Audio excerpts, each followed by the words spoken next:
And we are at Goodwill. Did I even get a shot of Goodwill? There we go. Okay.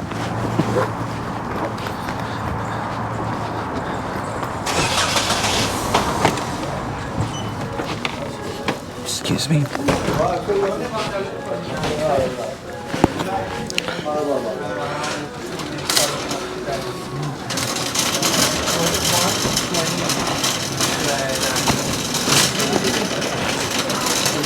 Okay.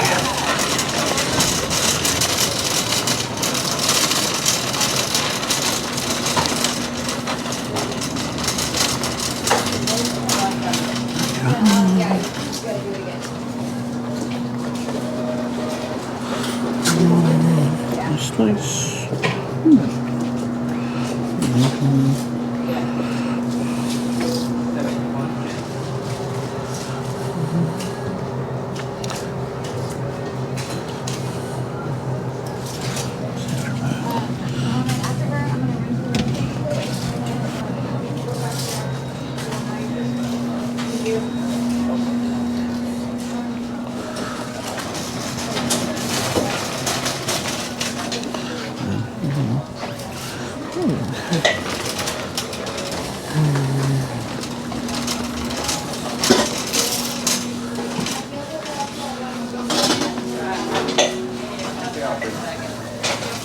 I gotta go back. Okay, what I pointed to there was a CPU or a processor cooler. If you find them brand new, you can do pretty good with them. Don't buy them used. You want to look out for brands like Cooler Master and what's the other one? Well, I'll look up the names if you come across them.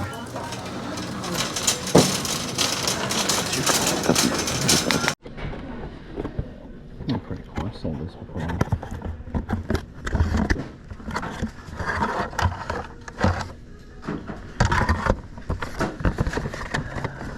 Super lightweight.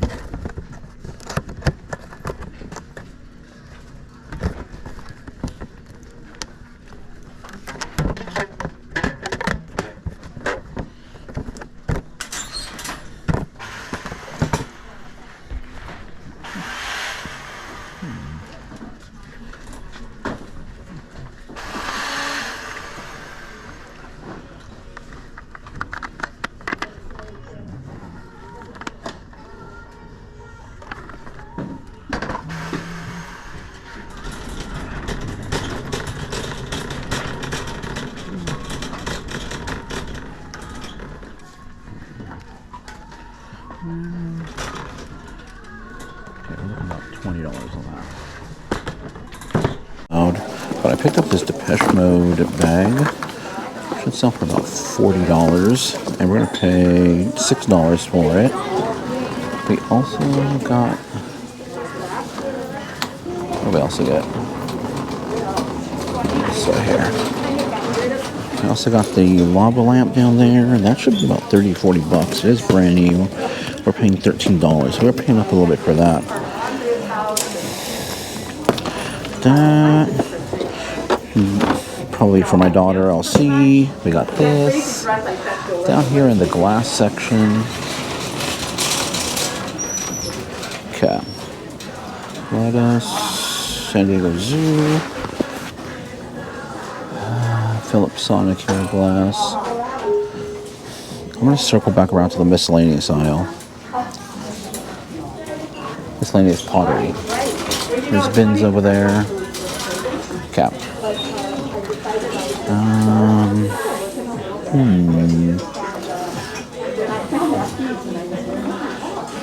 Okay, let's see what we got here.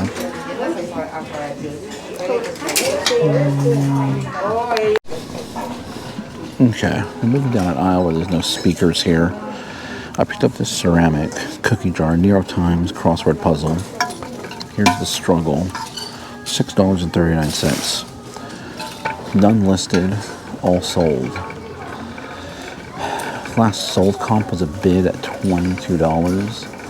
Other versions of this appear to be about $40.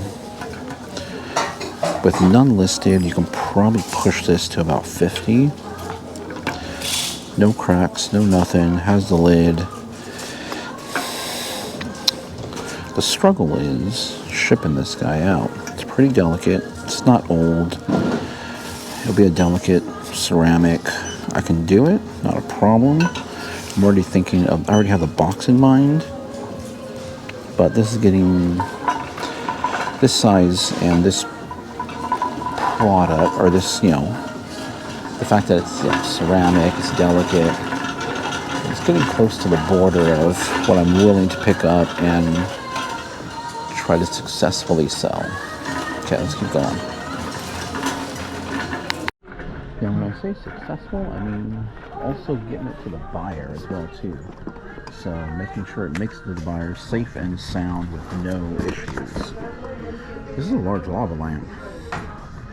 Someone donated their whole lava lamp collection, $15.89. It's gonna have to be a lookup.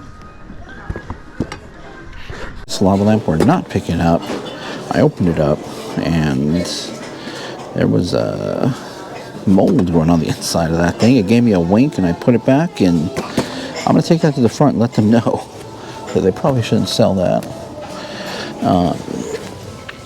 But any good shoes down here? Now they're all kind of small, probably kid sizes. There's some fake Yeezys. Okay, let's move this way and then probably wrap up this trip here. What we got here? Got some good stuff, good profit, and let's head on out. And you'll see me in the recap. I'll kind of go over how to ship this thing. First trip was a little bit too short. Let's go and go to the Savers. I found myself in Santa Clara. Let's go check this out.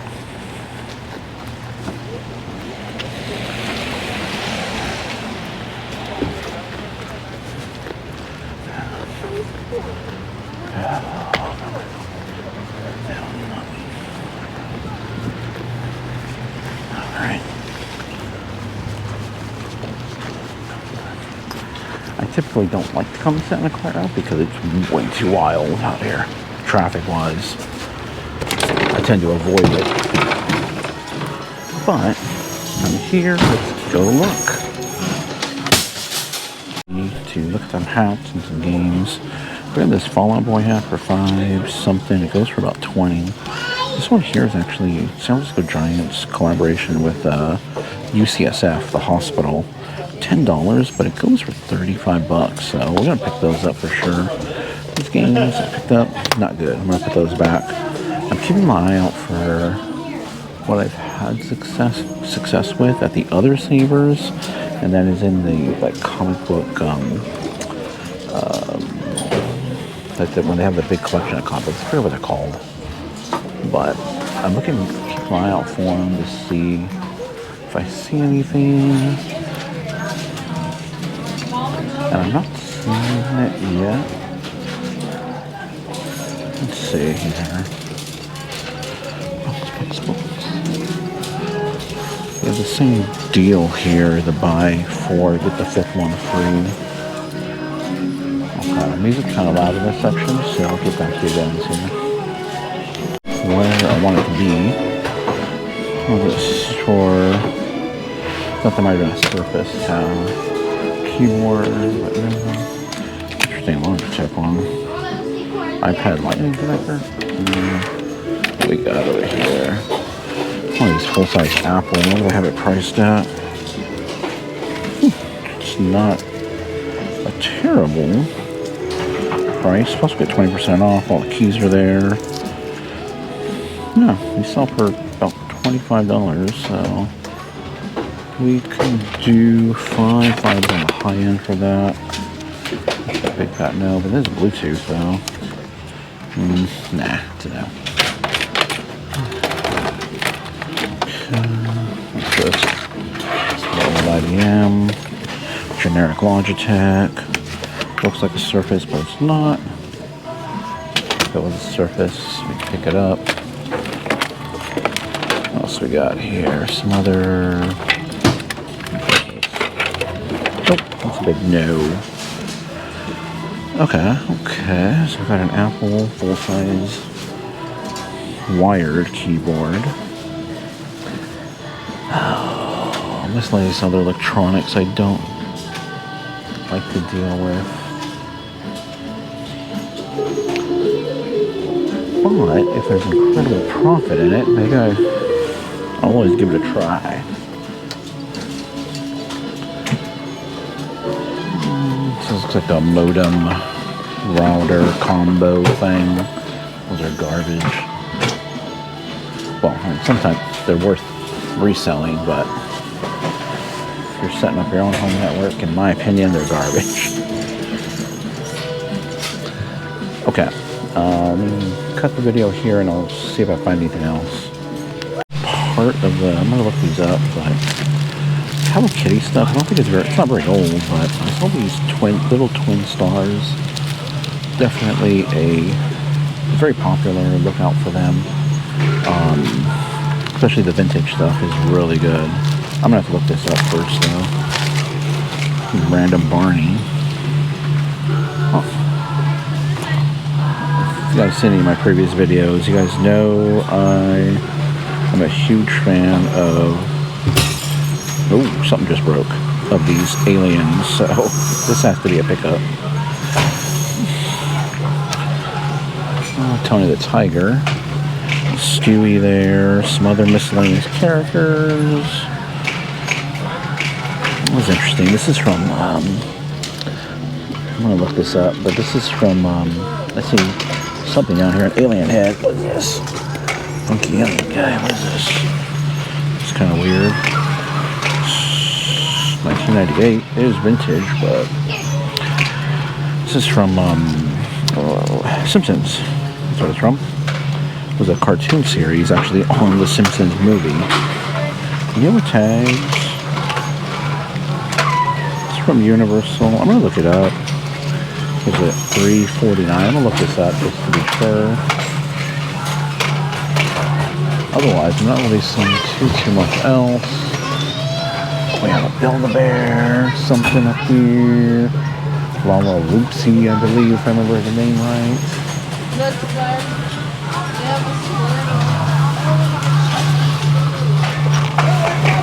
Okay. Anything else here? Jurassic Dinosaur, Gigantic Beanie Baby.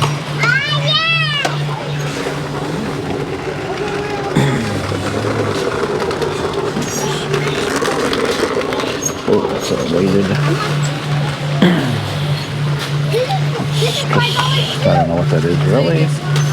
That's going to be your last thing to try. That one's kind of heavy. Okay. Move on down a little bit further here. It's fairly separated. Kind of nicely here. I kind of like it, although I just enjoy the tech side, and now I'm seeing more tech over here. It's kind of weird. Those aren't really worth it. I like that tech on, like techie stuff on each side of the store here. But I'm right below a speaker again. This is not worth it when I put it back. It was like $10, so we're gonna put that back.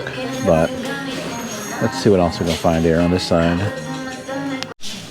Now, you like the other savers? Do they break for commercials with the music? So I get a chance to actually walk around for about a minute or two without worrying about music.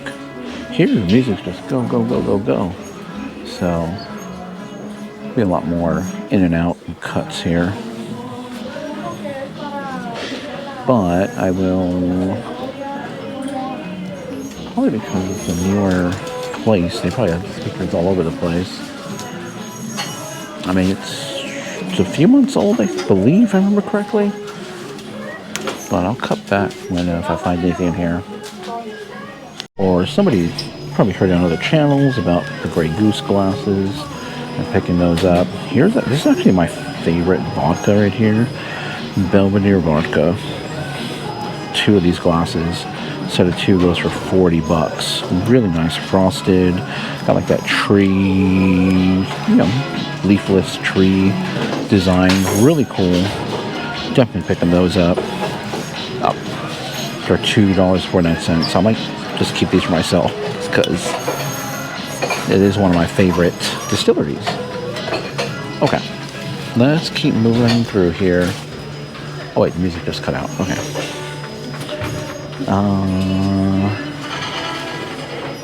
Okay, we got the Belvedere. Is there any more Belvedere? As a matter of fact, I think maybe Belvedere is a little more rarer than Grey Goose, because I've never seen Belvedere out and about.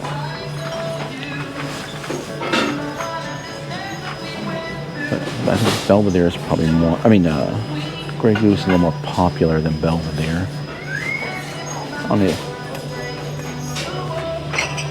I don't know if I'm saying it right. Belvedere.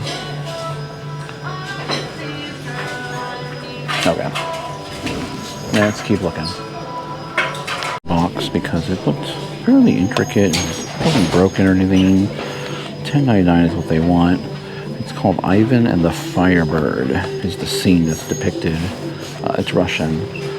And some of these can be okay, but for $10, a big no. Really gotta get it for $1 or $2. It will sell for about 15 to 20. 20 is a bit of a stretch. Be careful with these lacquer boxes. Some of them are worth it, but most are not worth anything. So this is going back right here. So let's keep on. We're in the miscellaneous area here. Let's see what else we can find. Hopefully something good before we head on out. Donated all their Fenton decorative plates here. A whole bunch of them. They don't go for really anything. They would lose money on these if you were to buy these. And they would sit forever. Best to leave them where they're at. Okay, let's go check this aisle out over here before we head on out. I think I said I'm heading on out a couple of times. Okay, let's see.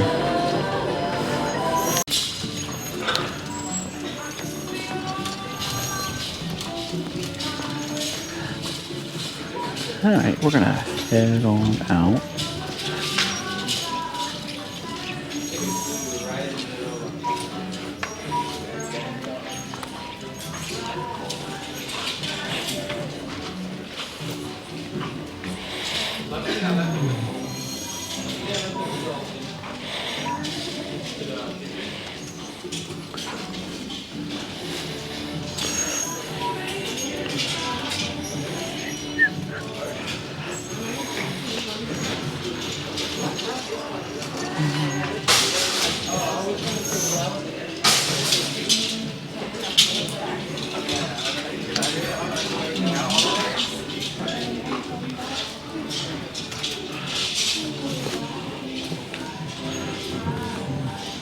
Holy moly.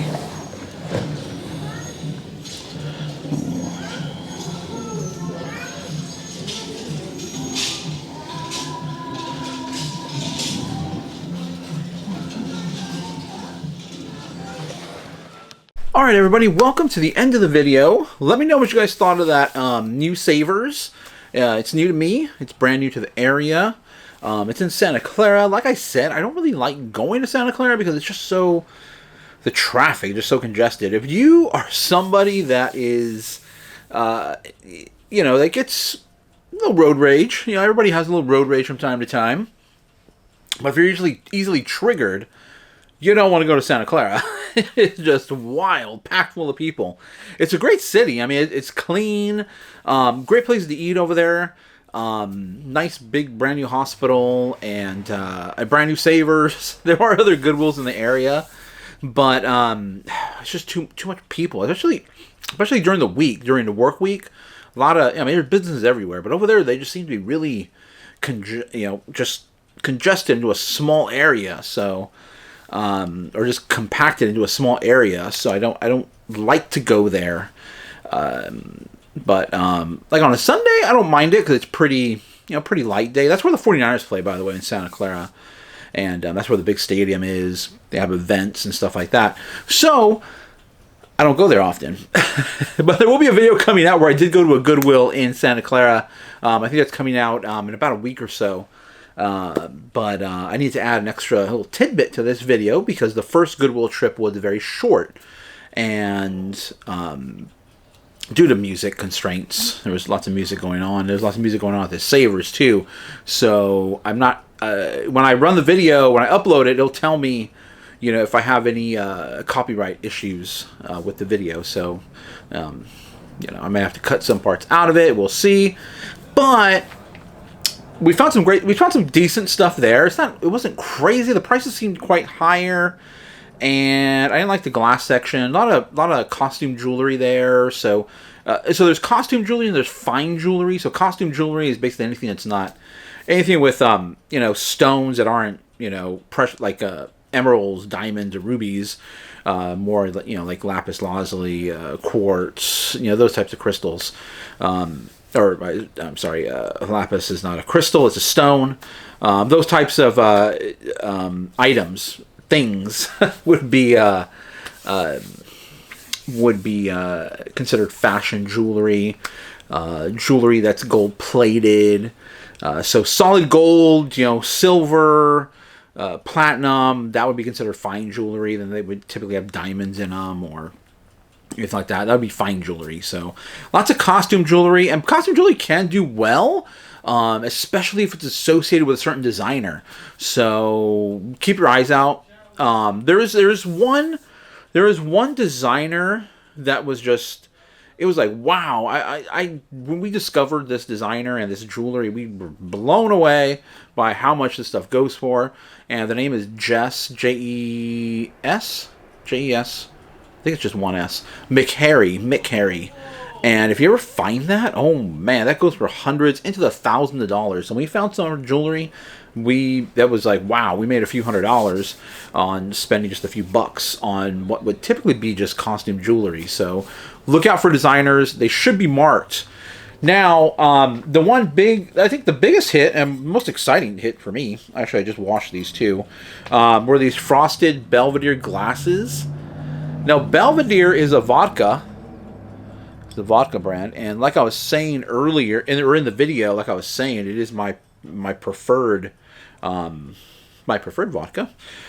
Typically you find a lot of Grey Goose. It has that goose, usually embossed in glass, or I believe I put up a short. They had a couple of tumblers. Now, in honor of me finding these Belvedere glasses, because I'll tell you what, I'm going to keep these. They're worth $40 for the pair, but I'm going to keep them. Actually, I remember when these actually came out, when the gift set came out with this. So I made myself a little. I don't like or I made myself a. No, I can't even remember. A shaken not stirred guy. Martini. Made myself a martini, but I don't like olives. I don't put olives in my martini. Nice and chilled. Oh, it's really good, really refreshing. So. And it's a Friday. The day of me shooting this video will come out on a Monday.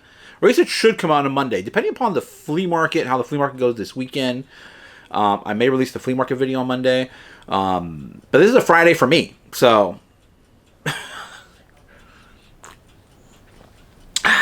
And, may you guys enjoy your start to the weekend or your weekend or whenever you're watching this video. Hopefully you guys are enjoying yourselves, and I hope you guys are having good sales too. Yes, sales have been down a little bit. Not crazy. I mean, I had 10 sales go out today. I ship every single day. Every day I'm shipping out. So typically last year it was like 10 to 15, 10 be more towards the 15 a day. But start of the year, it's been right around 10. So today was 10 orders that went out. Actually 11 orders if you count Poshmark. So my Poshmark isn't crazy. It's a few sales a week, but I don't have that much on Poshmark. I don't. really plan to put that much on Poshmark. It's more of just a supplement to eBay. Like when I find shoes and clothing, that's where I'll put it at.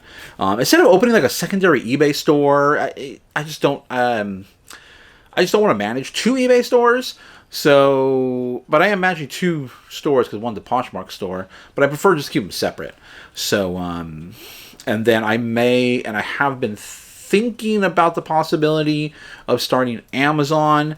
And that is because I do have access to so much brand new toys, modern toys. And modern toys do okay on eBay, but typically when they're modern, they're still in stores like Target, Walmart. You can buy them on Amazon. And so I kind of want to put those toys into a more of a retail type setting like Amazon. Instead of obviously opening your own store. Can't do that, or don't want to do that. But I have so many Legos right now, just so many Lego sets. I mean, I collect Legos and I love Legos and I would love to keep them all, but I pretty much collect the minifigures. That's my biggest thing. And next week I am going to have a Lego minifigure video. What you should be looking out for, which character you should be looking out for. Now, where I'm at, I don't really find that many Legos loose like that. Our Savers does separate the minifigures out, and they actually will have them in the glass, and they charge something crazy, like $5 or $6 a minifigure, which even for like ones that you really shouldn't be charging that much for. Oh man, martinis are good. If you guys do partake of, adult beverages, I'm a big whiskey guy. I love whiskey. I have a whiskey collection. Small collection. I've seen bigger collections. But nothing really beats the refreshment or the refreshing taste of a good martini. Oh, that's really good. Oh, man. Okay. I kind of forget, like, how good, because I don't really veer from whiskey that much, but that's good. What were they saying? Okay, Legos. So I'm going to do a video. It's going to be on minifigures. It's just going to be based on my collection because there's so many minifigures out there that are worth so much money. There's the legendary Mr. Gold character, which if you look up Google Mr. Gold Lego, it is incredibly rare. But they made, I think, what came out from Lego is they made, I think, about 5,000 of those figures. I think it was 5. It might have been 10,000, but they don't come up for sale. As a matter of fact, one of the rarest figures I had was a little Yoda minifigure that said New York I heart. It had a heart. New York I love, but New York I heart. And it actually came from Toys R Us in New York when they were releasing the first Ultimate Collector Series X-Wing, Luke Skywalker's X-Wing. Then you can get that Yoda. And I had it in my collection. I did sell it at the peak of, the whole COVID when everybody was, paying so much for collectibles. And I sold it to buy video cards because I wanted to game. So I was like, I can't really justify just go out buying the video card. I was like, ugh. And video cards were just crazy because cryptocurrency was going crazy at that time. Everybody's buying up graphics cards. The graphics card prices were going way up. So, needless to say, I had to raise money by selling my little Yoga figure for $850, and I would like to get it back one of these days, but I haven't really seen any come up for sale at a reasonable price. So, okay, that's going to be dedicated for a Lego video. It'll be after a trip to the Goodwill or somewhere, but we'll do a little Lego minifigures based on my collection of what I have. So those are kind of my thoughts here on reselling. I'm going to start to branch out because, like I was saying, I want to get some of these new toys. I have so many Lego sets. There's Lego sets up there. There's Lego sets over there. There's Lego sets over there. There's Lego sets in the room. There's Lego sets in another closet over here. I stash Lego sets everywhere. So there's a bunch of Lego sets here. But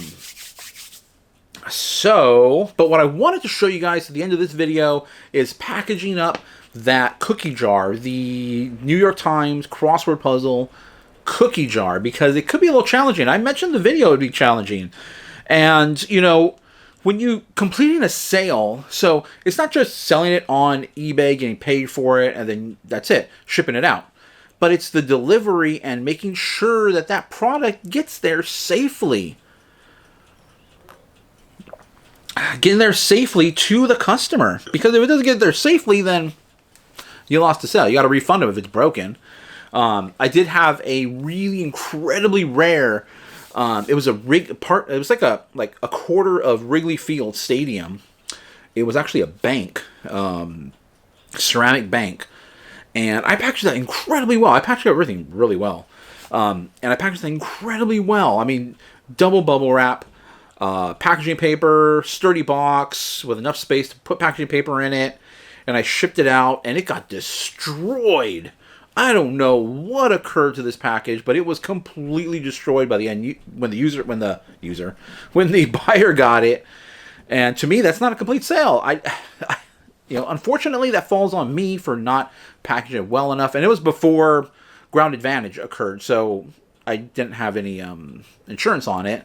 And so I was like, oh well.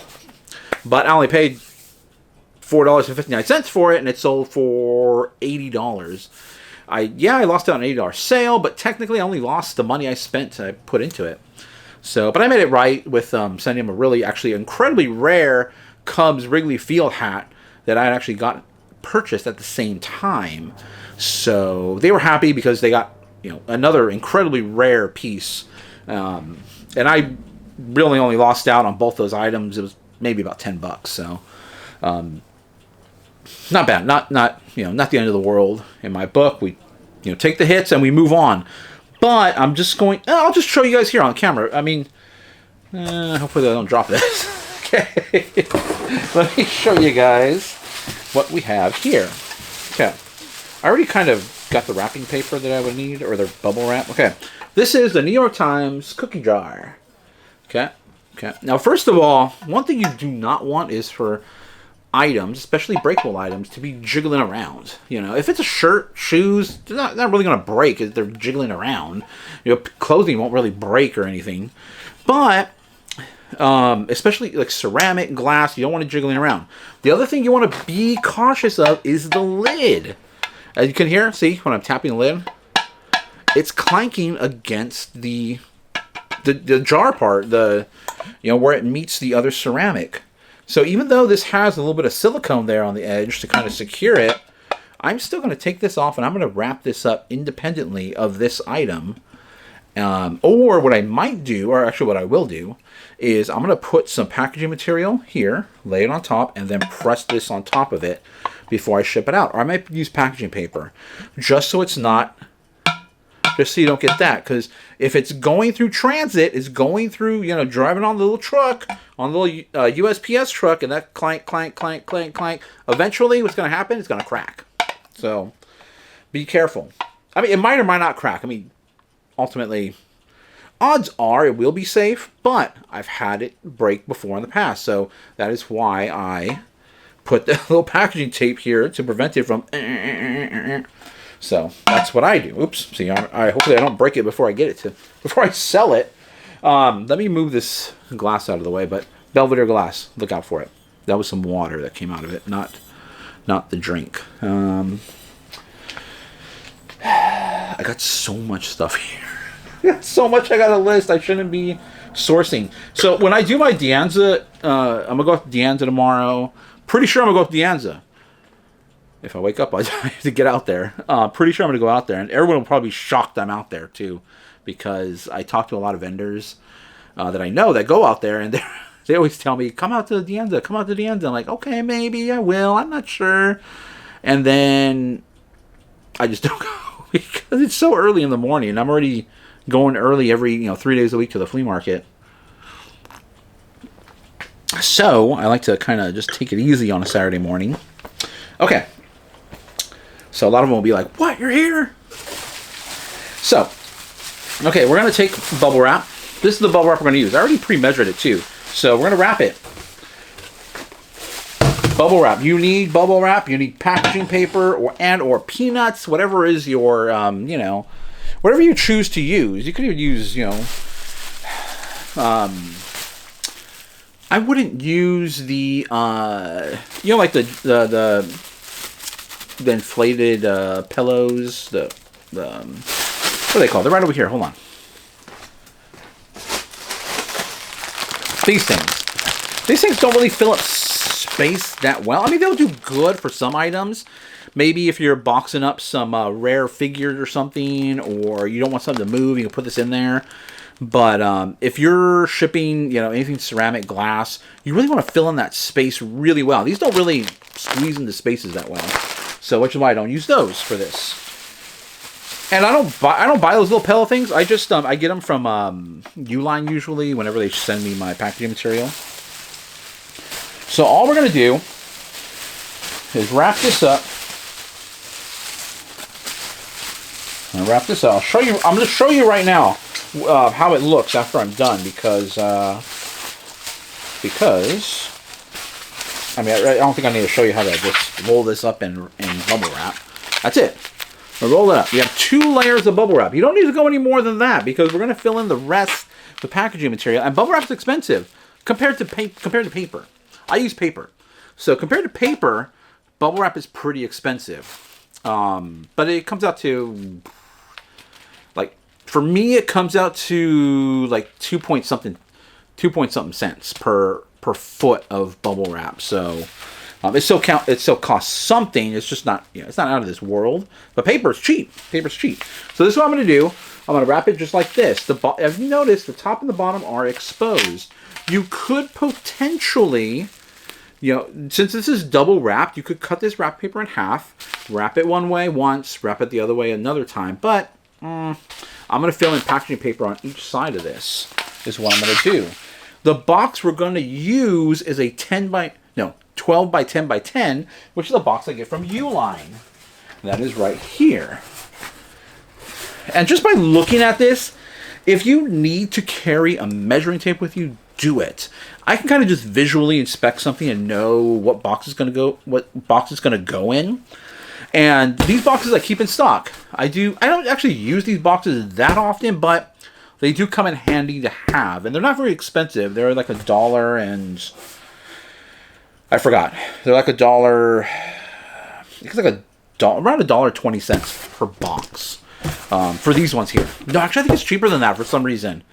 I think these ones are, for some reason, this dimension and this like you can get heavier or thicker stock, but this stock right here and this dimension was actually really cheap. It's actually less than $1 for this. Which is pretty amazing, but I don't use it that much, And the other reason why you would say, well, why don't you use those boxes all the time? Because then you got to fill it in with packaging paper and stuff. Then you'll be running out of packaging paper all the time. So, as a matter of fact, another box I get is actually smaller than this, but it's actually a little bit more pricey. I don't know why. I really have no idea why, but it is. But if you buy in bulk, you get better deals. Buy in bulk, you get better deals. Okay, so this is going to go in a 12 by 10 by 10, and this item isn't necessarily 12, 10, 10. It's a lot shorter than that. But we're going to use the rest of the space for packaging material because this is a ceramic item and we want it to arrive safely. So what I'm going to do is I'm going to take packaging paper, because I use packaging paper. I'm not going to just unravel a bunch of packaging paper right now because I don't know when I'm going to use it yet. So, but here's some packaging paper here. And we're going to just fill in the bottom. And we're going to fill in a good layer in the bottom, about 1 inch.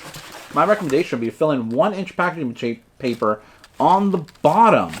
Now you don't have to like, just scrunch it down to get 1 inch. Just loosely get 1 inch of paper, just like that, into the bottom. And you're going to fill in the whole bottom of that box. Get that out really quick. That's my demonstration paper. And put this over here. Okay. Then the item goes in the box like so. So it's going to have a nice bed of packaging paper on the bottom. There's no packaging paper in this one because I didn't unravel much packaging paper for this demonstration, but you get the idea. So as you can see, there's still quite a bit. There's a bit of space. So there's enough space for 1 inch on the bottom and 1 inch on top of packaging paper. And again, you don't have to just scrunch it all the way down and fill it in. You can just do loose 1 inch. You know, just crumble it and just throw it in there. Crumble, throw it in there. Crumble, throw it in there. Then, but the key is going to be is preventing it from moving it around in shipping. So you're going to take more packaging paper. And this is going to be the key. So first off, because the top and bottom are not covered in bubble wrap, you're going to take your packaging paper and you're going to fill in both spaces. Now you're going to want to make sure you put enough in there to prevent it from moving around. That is the biggest thing, is moving around. Yes, you need padding in there, but if it's moving around, it's going to be no good. It's going to completely break up and disintegrate in transit. So fill in the top, fill in the space up here on the bottom, fill in the sides, all packaging paper. And then once you're done with that, cover the top of the packaging paper, close it up, and you're good to go. Packaging paper is really cheap. Really, really cheap. So, for me, I think peanuts are cheaper, but, you know, I don't really, peanuts are so, I tried doing peanuts at one point, and keeping it around is just, it's a lot. It takes up a lot of space. Paper just is in a big old roll, so I buy it actually in a dispenser box. And you can find that on Uline too. I mean, you can find them on Amazon. Actually, I think they're more expensive on Amazon for some reason. But yeah, that's how I'm gonna wrap it up. Packaging paper, bubble wrap, 2 layers of bubble wrap, and packaging paper all the way around it. Top, side, and on the top, probably about 1 inch packaging paper all the way around. And then a 12 by 10 by 10 box. We'll get that there. Should get that there incredibly safely, barring, who knows, it falling from an airplane. I don't know. But, okay, that's the end of the video. Like I said, this video may come out on Monday. It may come out on Wednesday, depending upon how the flea market goes. Because if, like I said, Matt and Kayla are at the flea market this weekend. They're still in town at the flea market. That video really, it really reached a lot of people. So I'm going to take advantage of that if I can. So I hope you guys appreciate the video. I appreciate all the new subscribers. Thumbs up if you like the video. Thumbs down if you don't like the video. And bell notification if you guys want to get notified when the video goes live. But we'll catch you guys in the next video. Oh, did I say subscribe? Subscribe if you like this content and would like to continue seeing it in the future. They can be a great people, Kal-El. They wish to be. They only lack the light to show the way. Video, and here we are at Goodwill. That was Josh. You did? 2 kids. Yeah, that's 2 kids. Oh, shoot, it did look like Josh, didn't it? Wow. Okay. We weren't even here and it's still our fault.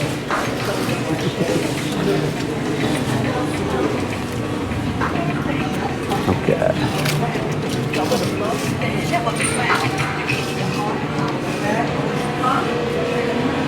He's a little busy today. Well, we're here later than normal, so to be expected at this Goodwill. Later you come, busier it is. Oh, you gotta be careful.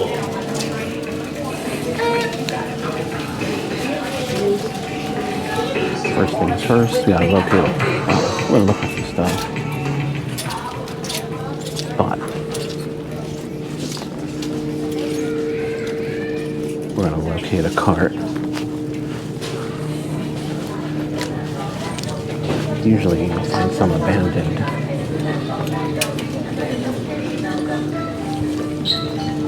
Let's see what they got.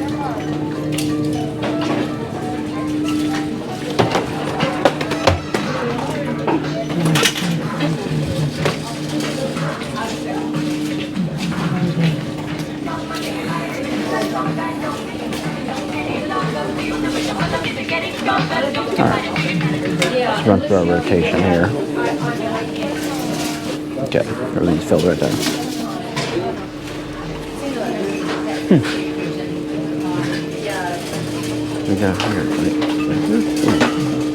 Super lightweight.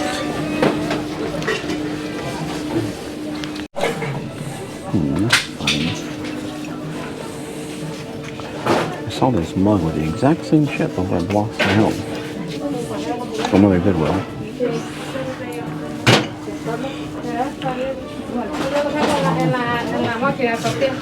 Yeah. Ahí le damos la carne de las hamburguesas. Ahí se las damos. Hay veces que las compro uno cuando las hacen mal. Nothing. Y mejor se las aplasto ahí. Not seeing anything from me.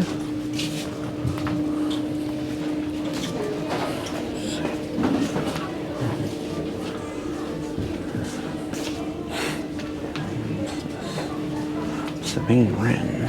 What do we have these at? $5.99. These are probably good.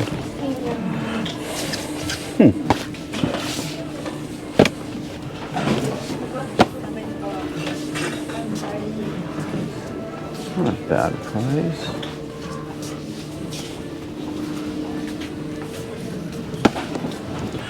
There's turtle too. Donatello.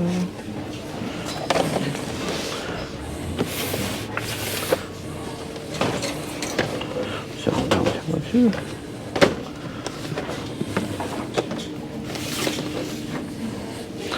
Take those as well. The Bop It. Let's see. Where'd my wife go? Oh, there she is. She has a bag.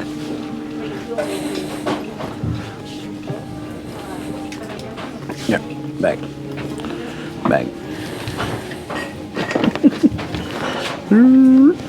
Oh boy. Got it. Cat.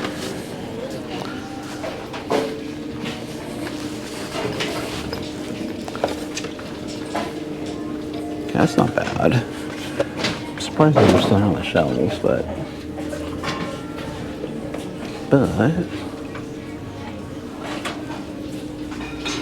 no one's looking for those. So, oh, look, there's some wrestling figs. One division. Not that well versed on wrestling as of late. $5.99. Let's just check it out. Yours aren't that great. Solo. And to Bop It. Let us go check the toy aisle really quick.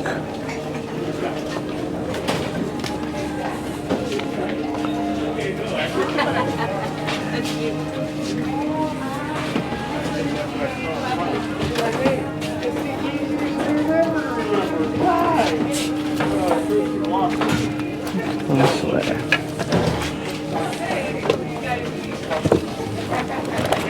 Molecule Madness.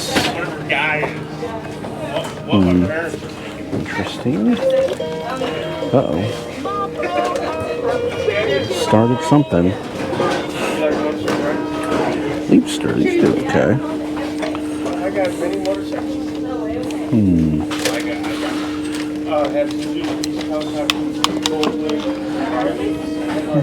Does it work? Question. We'll look it up real quick. It's fast. It's like a trick. I mean, a show bike. I bought it from the guy. Another. Oh, what's this? Beanie Yeah, I Baby. know. So maybe we can go. Huh? Think about that. Ooh, that's creepy.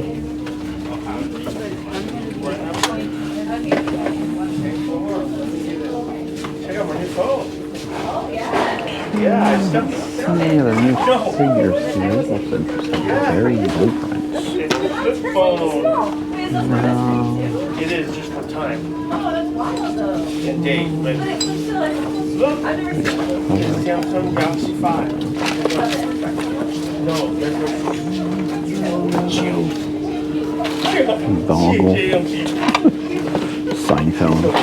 I got 4 others. No, I'm a bad. Yeah, each of those Sabine Wrens, each of these Sabine Wrens go for $20. They're $4.99 or $5.99. And then those are Teenage Mutant Ninja Turtles. Oh no, they're cool. Oh! Okay, we're not seeing.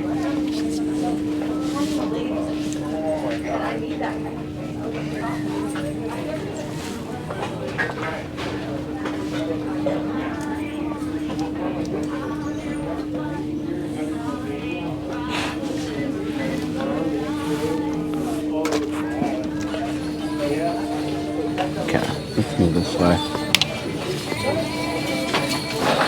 Miscellaneous. Glass. Miscellaneous glass and pottery. What is this?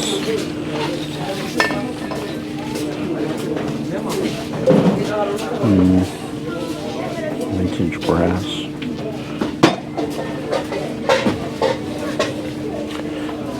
Okay, bridge. That's just gonna be the possibility. Kind of interesting.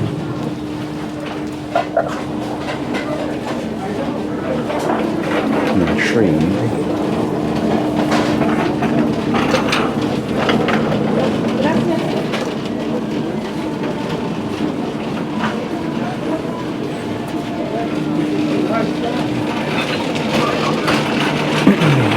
Let's see, any more toys over here?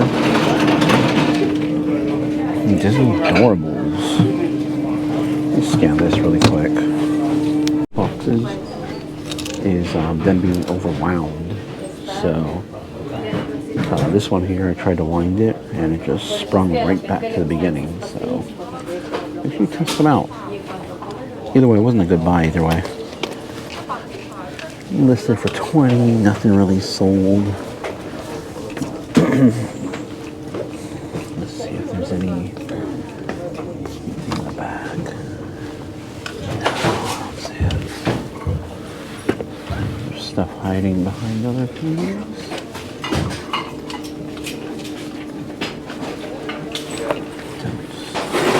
It's back here.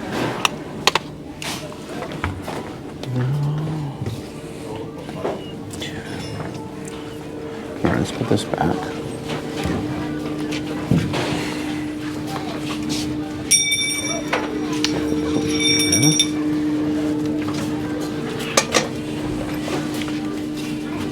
And this here goes for about $20, so $5.50. I don't know if it works. We're gonna leave it behind. At least it has a stylus with it.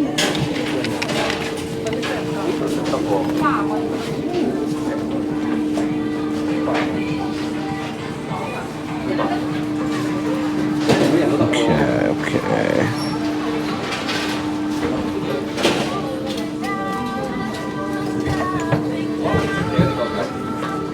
Nothing on the end caps here.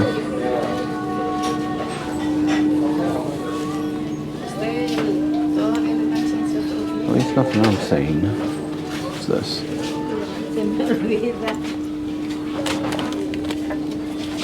Trojans. Trojans.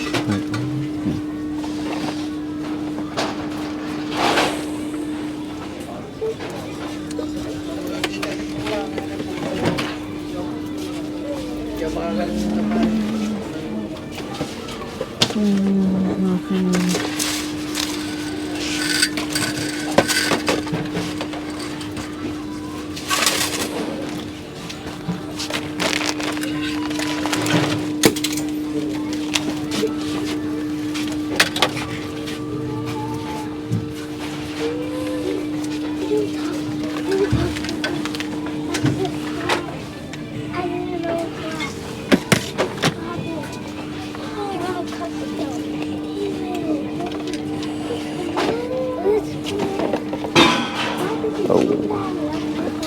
Oh, look at this.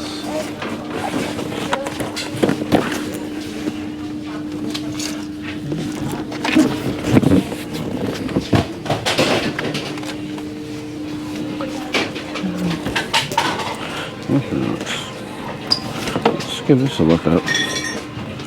Come out of here, this little ledge. Oh, a little bit of privacy.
Toads, they're $6.99, but they'll probably go for about $15. Those can be shipped in a bubble poly mailer. Make it easy, but yeah, very slim margin on that. The other guy is not really worth it. All right, let's get back into the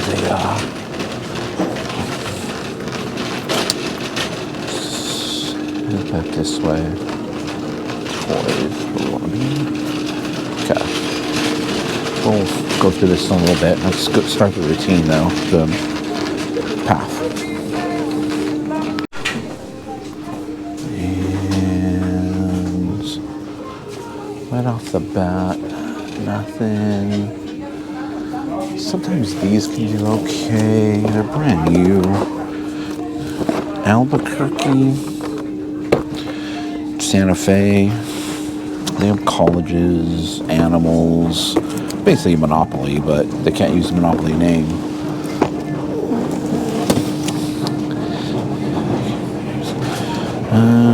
Let's see, what else? There's more carts being rolled out. There was surprisingly not that many people waiting this morning, which is quite unusual. But we did drive by several. We drove by several estate sale signs. There is a rummage sale not too far. So there's a lot going on. If you're into thrifting, deals, or thrifting, let's get out over here to the tech side.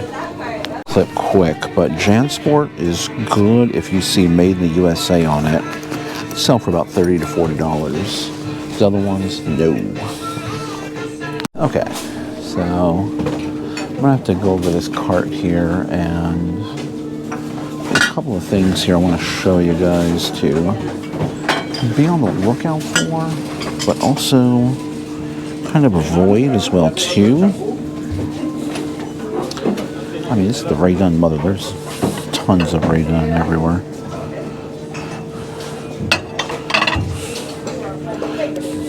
Ray Dunn. If you like Ray Dunn, it's all over the place. I was just talking to the manager, and yeah, he said someone came in with their collection, donated everything. The thing is, it's not very old. It's not the older stuff, which does it better. And I kind of lost my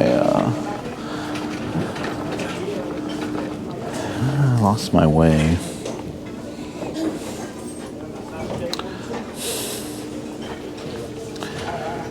I was navigating the shelves, and then I kind of my route got thrown off.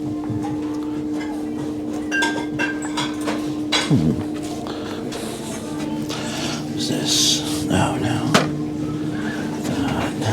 Okay. So let's go this way.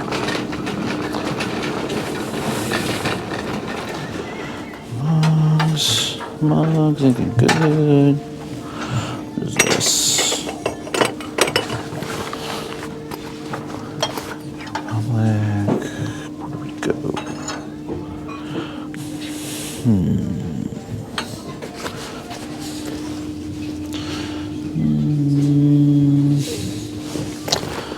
Nada. Quiet spot here.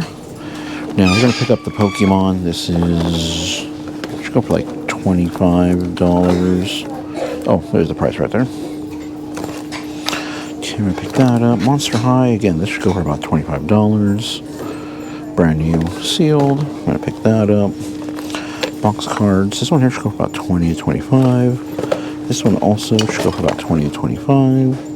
Brand new, sealed.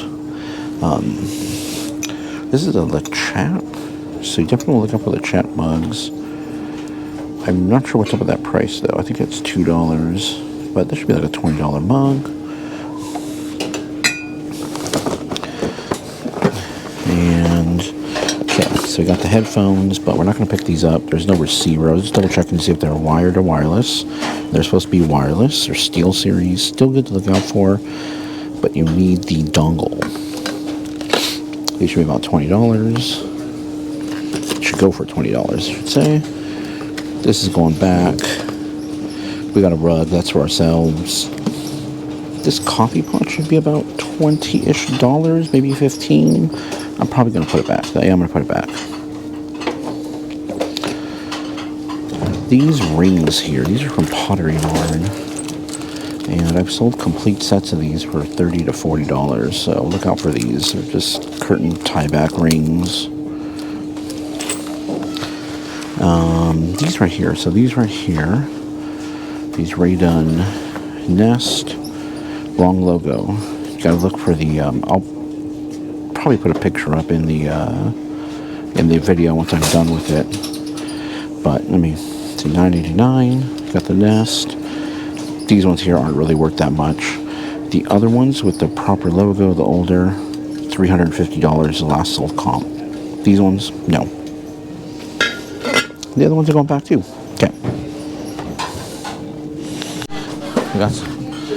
Okay. What do we got here? What's the brand name on this? Vicky Sawyer. Vicky Sawyer. Okay. All right. I see you. Okay. We got any more Vicky Sawyer out here? Yes, they're looking. Are they just this one duck looking there with, what is that, chives on their head? Yeah, chives. Chives? No, it's other animals with veggies on them. Other animals with veggies. Okay. Let's start looking for those now. Okay, here we go. This just got put in here.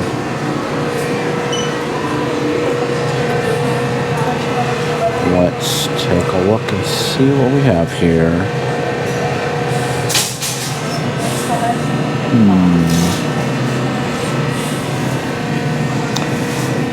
Alright, give me a sec. Hey everybody, welcome to the end of the video, and today we're going to go over a few items that recently sold for me that you guys should be on the lookout for. You know, if you want to call them bolos, whatever, you know, I know that's the term that we use here, but just items or brands, or even just the what do you call it? Subject matter is something great to look out for. And I'll go over each item. I'm going to pop up pictures. Where should I pop the pictures up? I'll pop the pictures up over here. I'll pop the pictures up over here of the items that recently sold. So we'll go over those in a second. But let me know what you guys think of the videos. You know, drop comments down below. Do you want, you know, just more commentary during my shopping? Do you want just more shopping, or do you want do you like this end? You know how I'm added to the end, my kind of thoughts and everything. The ending is more. You know, more for resellers, more for people that are out there hunting for items to put online. You know, primarily eBay. Cause I mean, that's where I primarily sell on is eBay and or Poshmark. But let me know what your guys' thoughts down below and what you guys think. Let me know what you guys think of the items I'm going to show you. Let me know what you guys think of the shopping that I just did. That was 2 Goodwill trips, by the way. I know I didn't quite. The second trip, I just kind of. Added in there because I needed, you know, I just wanted to make a video a little bit longer, a little bit more of the shopping aspect. But I did, that was 2 separate Goodwill trips. Were they the same Goodwill? I don't think they were the same Goodwill.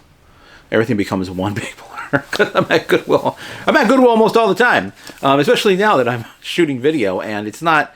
You know, everything is, like I've said before, you know, I'm very fortunate to be in the area where everything's just so close, and, you know, I can make a living just really close to me. And I mean, it's not anything, not that I have to, you know, drive very far. I don't have to go, like, to San Francisco or, you know, up the freeway. I don't even have to take a freeway, really. I really try to avoid freeways around here, and I'm pretty sure around everywhere. I remember when I was in New York City, traffic was horrible. That's what I'm talking about, traffic. Traffic was crazy. I'd never seen traffic like that. You go down to LA. LA is just, everything is, when we go to LA, and we go to LA pretty often, everything's fairly, when you look on the map, it's like, oh, that's pretty close, not that bad.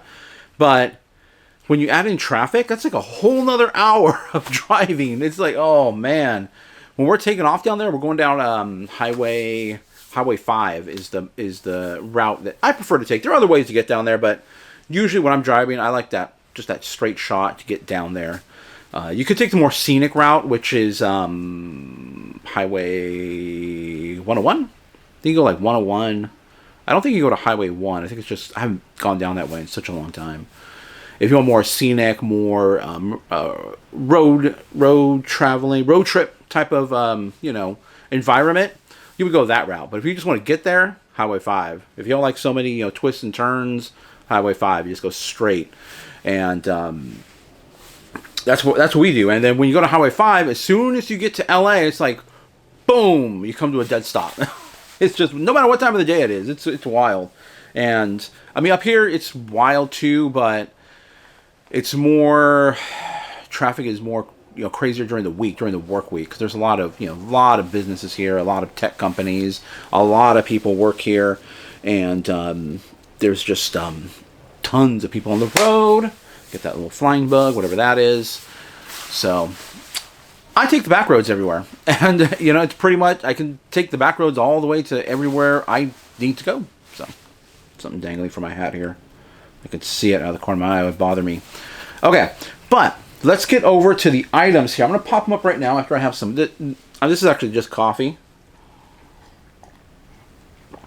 I love these. I'm a huge fan of mugs, and I always, when I go to Goodwill or Savers or wherever, I always visit the mug section. I look for great mugs.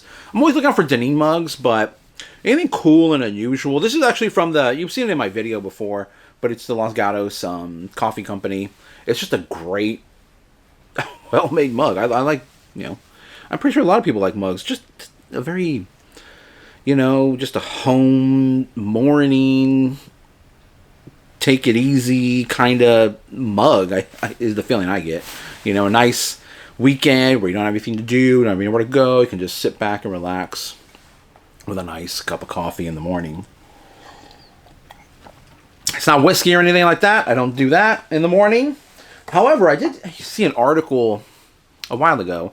There was an elderly man. He was over 100 years old, and he lived in Scotland, and he attributed his longevity to having a glass of Scotch whiskey in the morning and a glass of Scotch whiskey in the evening. So, whatever that means, who knows?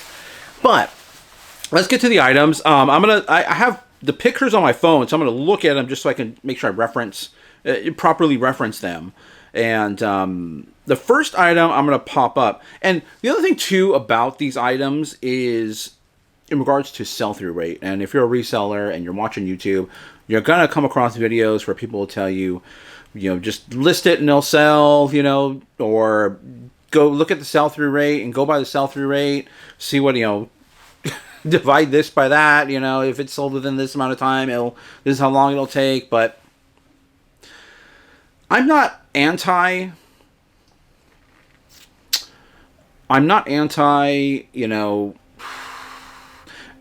list it and it'll sell is not really a mentality you should have if you're a reseller, because you got to do your research. You got to do your market research, and then following sell-through rate it's a moving target. Sell-through rate is a moving target, and what sells great this month might change next month. It usually doesn't change that quickly, but it could. More like what sold this year, won't sell the same next year, or what sells during the wintertime won't sell during the springtime or during the summertime. So sell-through rate is always a moving target. And yes, it's in the beginning. If you're just starting out in reselling and you follow sell-through rate, you will have success with it. You will see success, but you need to be able to grow beyond that as a seller. If anything, just a seller, you need to grow beyond just focused on sell-through rate. You got to be able to, I've talked about it before, be able to see that there is a buyer for your item, be able to know that there's a customer for your item. And a lot of that comes with experience. But in this day and age, we have YouTube videos, we have Instagram, so you can watch all the experience for yourself and kind of get a fast track into, how to sell certain items, how to be successful at reselling. So and it's you. So, like I was saying, it usually takes a lot of experience and years. 2, 3, 4, 5, 6 years, 7 years. It takes a long time. It does take a long time if you're just doing it based solely off experience, because I've been buying and selling for so long, since 1999. So I've been doing this online, and that's how long it's taken me to get to this point where I am now. So, without further ado, let's jump into the items. And the first item here you're going to see over to the left is an Intel Pentium D. I'm trying to get to also the... where is it at? Here we go. So Intel Pentium D processor, CPU. It's for a computer. Now, this item here, you do not have to be an expert in computers to resell it. It's brand new in the box, completely sealed. It's very old. It's an old processor. It's actually a processor that I used back in the day. So I did have one of these. I am familiar with it. And if it's used, and if you look this up online, when I did, especially because I double check my work, always double check your work. When I looked it up, there was no sold brand new in the box listings. There were only used ones, and we're talking like right around $10 or so is what they were going for used. So based solely on that information, and eBay will only give you 3 months back on your phone. So when you're out in the field looking for items, you're only going to get 3 months of data to look at. Now, if I were to go by that information would tell me, do not pick this item up.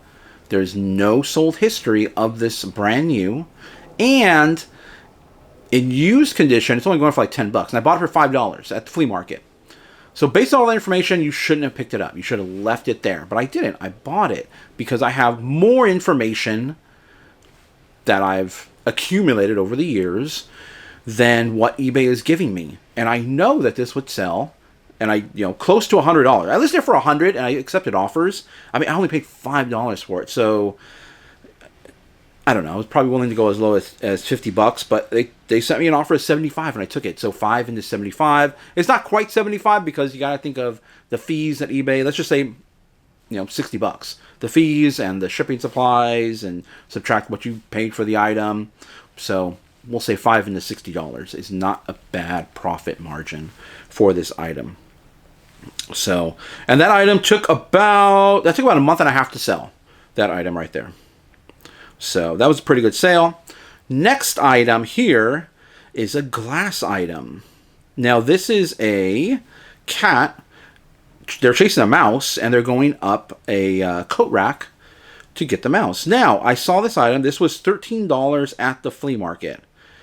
And I listed it as a glass sculpture with cats. And if you look up the brand, the Baron glass, it's not the best sell-through rate.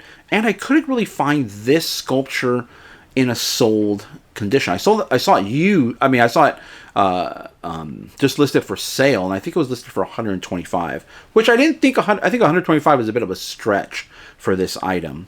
So I decided to list it for about $60.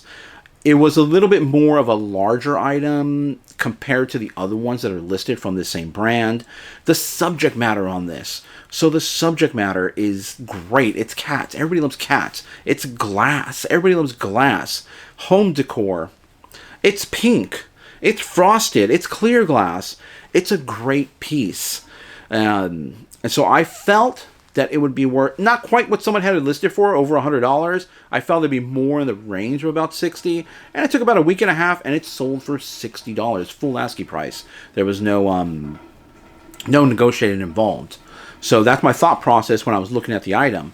Based on sell-through rate, based on what's currently listed, based on what's sold, I should not have picked it up. I should have left it there for $13. And $13 is kind of high in the reselling world when you're at Goodwill and everything, buying these glass items. It's a bit high. So I took a bit of a risk in buying this item, but I knew there was going to be a buyer out there because the subject matter, what it is, it's a glass sculpture. A lot of these ones with the little glass base or the mirror base on the bottom, I would not pick up. I would leave them behind. But when I saw this, immediately I knew there would be a buyer for this item. And sure enough, in about a week and a half there was, and they paid $60 for this item. So Great item, great piece. You have to package this incredibly well. This is going to go in an oversized box because it's a very delicate piece. And I think in the video where I actually picked this item up, right when I posted that video, I said spun glass, but it's not spun glass. But it's very delicate like spun glass. So I had to put it in an oversized box to make sure I had enough padding in the event it gets bumped around. So I'll take that into consideration whenever you're buying items as well too. Think about the shipping, what it's going to take to ship that item out. How much is it going to cost you to ship that item? Okay, next item, which I picked up for $1 at the flea market, is Filofax. Now look out for Filofax. It is a great brand. Every time I pick these up, I find these, they sell in about a week or two. Usually, though, they are the larger portfolios, like the 8x10s, legal size. They're you can usually recognize them by the heavy leather that they use. And it's a great brand. It's usually embossed with Filofax in there. You'll see it. This I was not familiar with, though. This was a wallet size organizer. Still leather. It had almost like a alligator or crocodile type of print on it. It was small. I couldn't find anything on it. I did see a sold sale over in the UK, but you can't.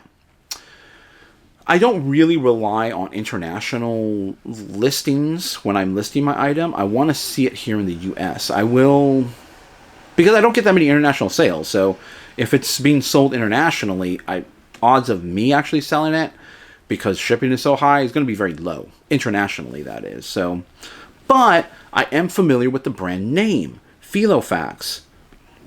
As far as what the item was, I wasn't really familiar with that. Selling that item, I should say. I was familiar, have I seen smaller planners like that? Yes. But when you see a name like Filofax on there, I'm like, wait a second, I got to stop and look at this. I didn't have much invested into it. $1 at the flea market.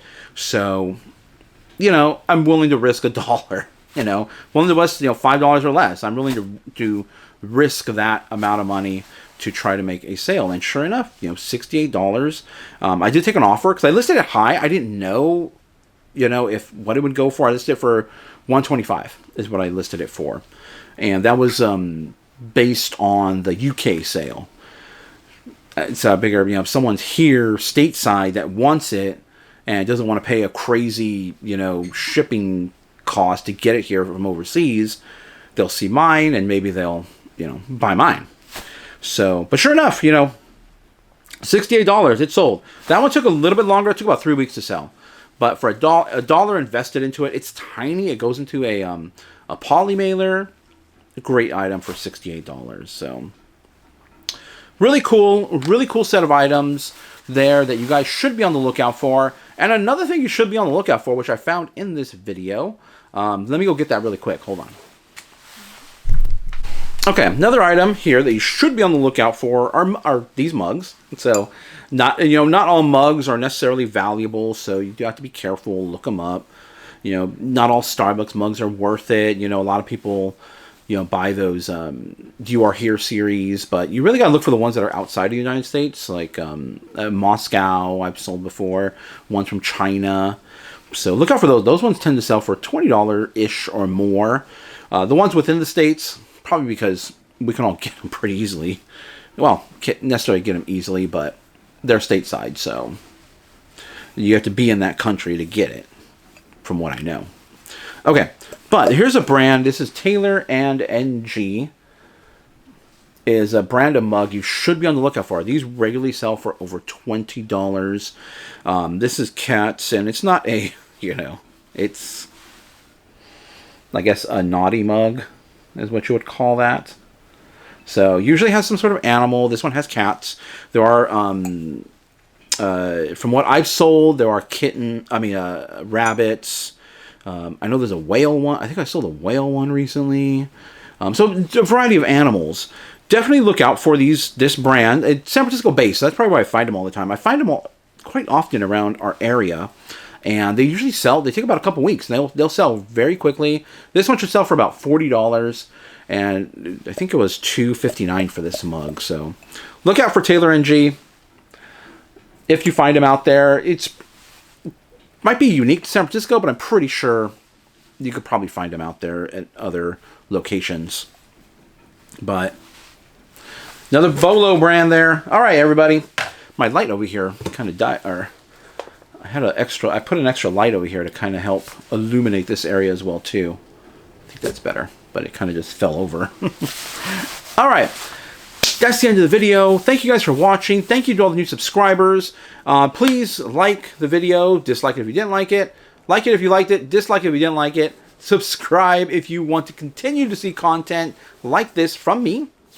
And hit the notification bell if you guys want to get notified when I drop new videos, which will be Monday, Wednesday, Friday. I will drop new videos about midday West Coast time, and I think East Coast time being like around 3 p.m. or so. That's states again. That's state. I keep saying stateside now in this video, but that's stateside. As far as the rest of the world, I don't know. I'd have to do the calculations for that. But I hope you guys like the video. Again, comment down below. Let me know. Do you want to see more shopping? Do you want to see more commentary while I'm shopping? Do you just want to see me shopping? Do you like the little tidbit at the end? I'm trying to provide, content, entertainment for those that just like to watch for entertainment purposes, and also trying to provide some information for resellers out there that are on the hunt, constantly looking for great items to resell online, primarily via eBay, but also we do sell on Poshmark as well too here. But thank you guys for watching, and we'll catch you guys in the next video. They can be a great people, Kal-El, they wish to be. They only lack the light to show the way. Everybody, welcome to the video, and we're walking into Savers.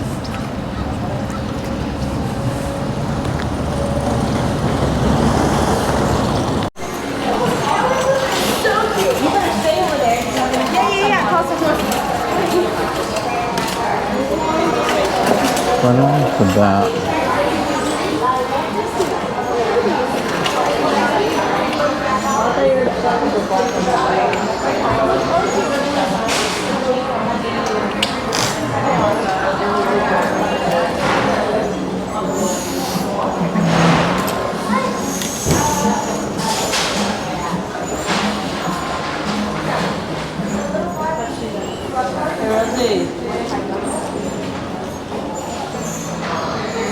See the vinyl players on there?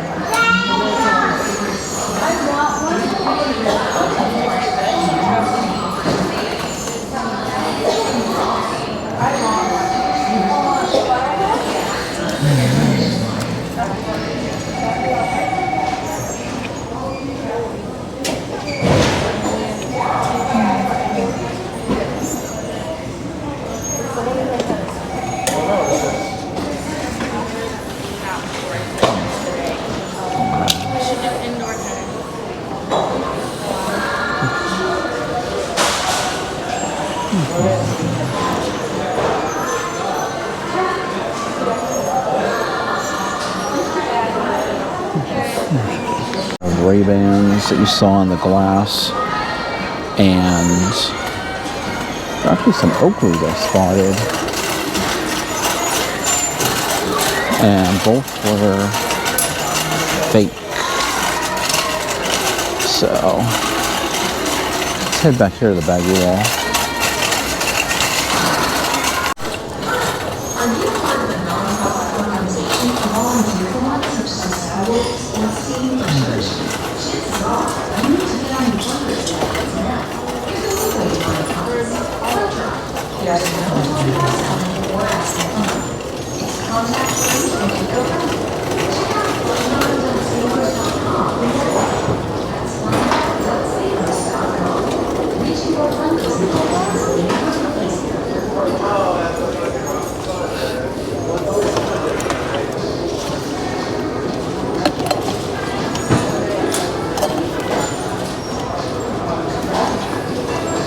So far I got a sound machine, but oh, I didn't realize the price. Yeah, we're gonna put that back. Not for $15 there. Got 2 bags of these VTech games. They're worth more than $3.99, about $20 if we bundle them up. So maybe a little bit more depending upon the games that are there. This is a network card. Now I'm not picking this up, but I picked this up to kind of show you with these what you want to see right here under the performance is 10 capital G, then BPS in lowercase, 10 gigabit cards. This is just a 1 gigabit, kind of dime a dozen, and it uses an old style connector, so this isn't worth it. I wouldn't pick this up, new or used. All right, let's continue on down. Wait for a break in the music too.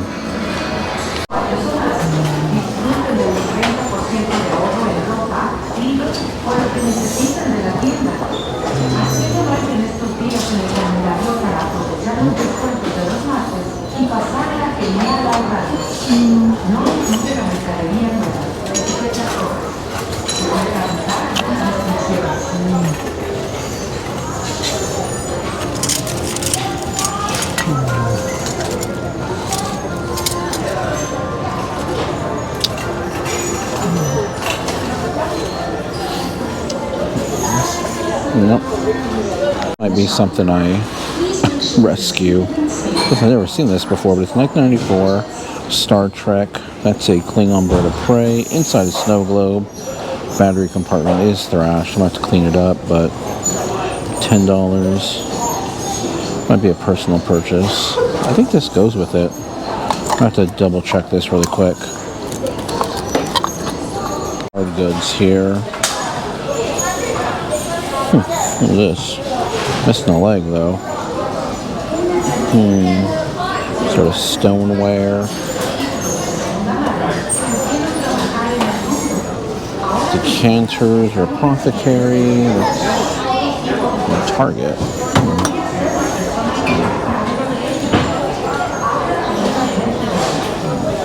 What is this? Nothing.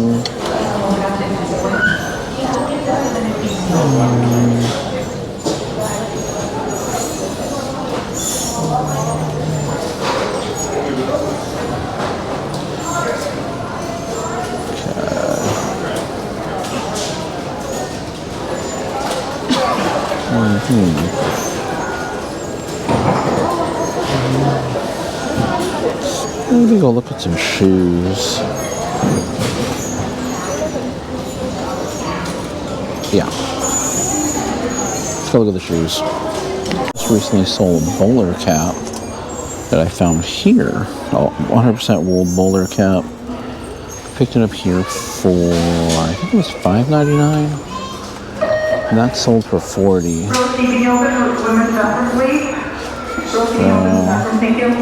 I don't know, I think I just got lucky with that one because I typically don't find great hats here. One issue, damage. One issue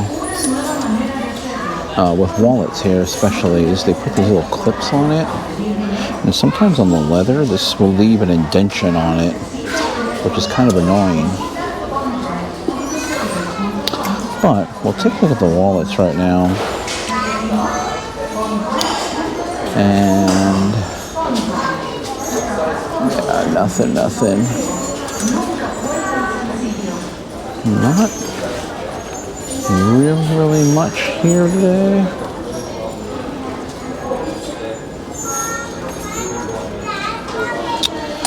Betsy maybe now. Betsy's not even worth it.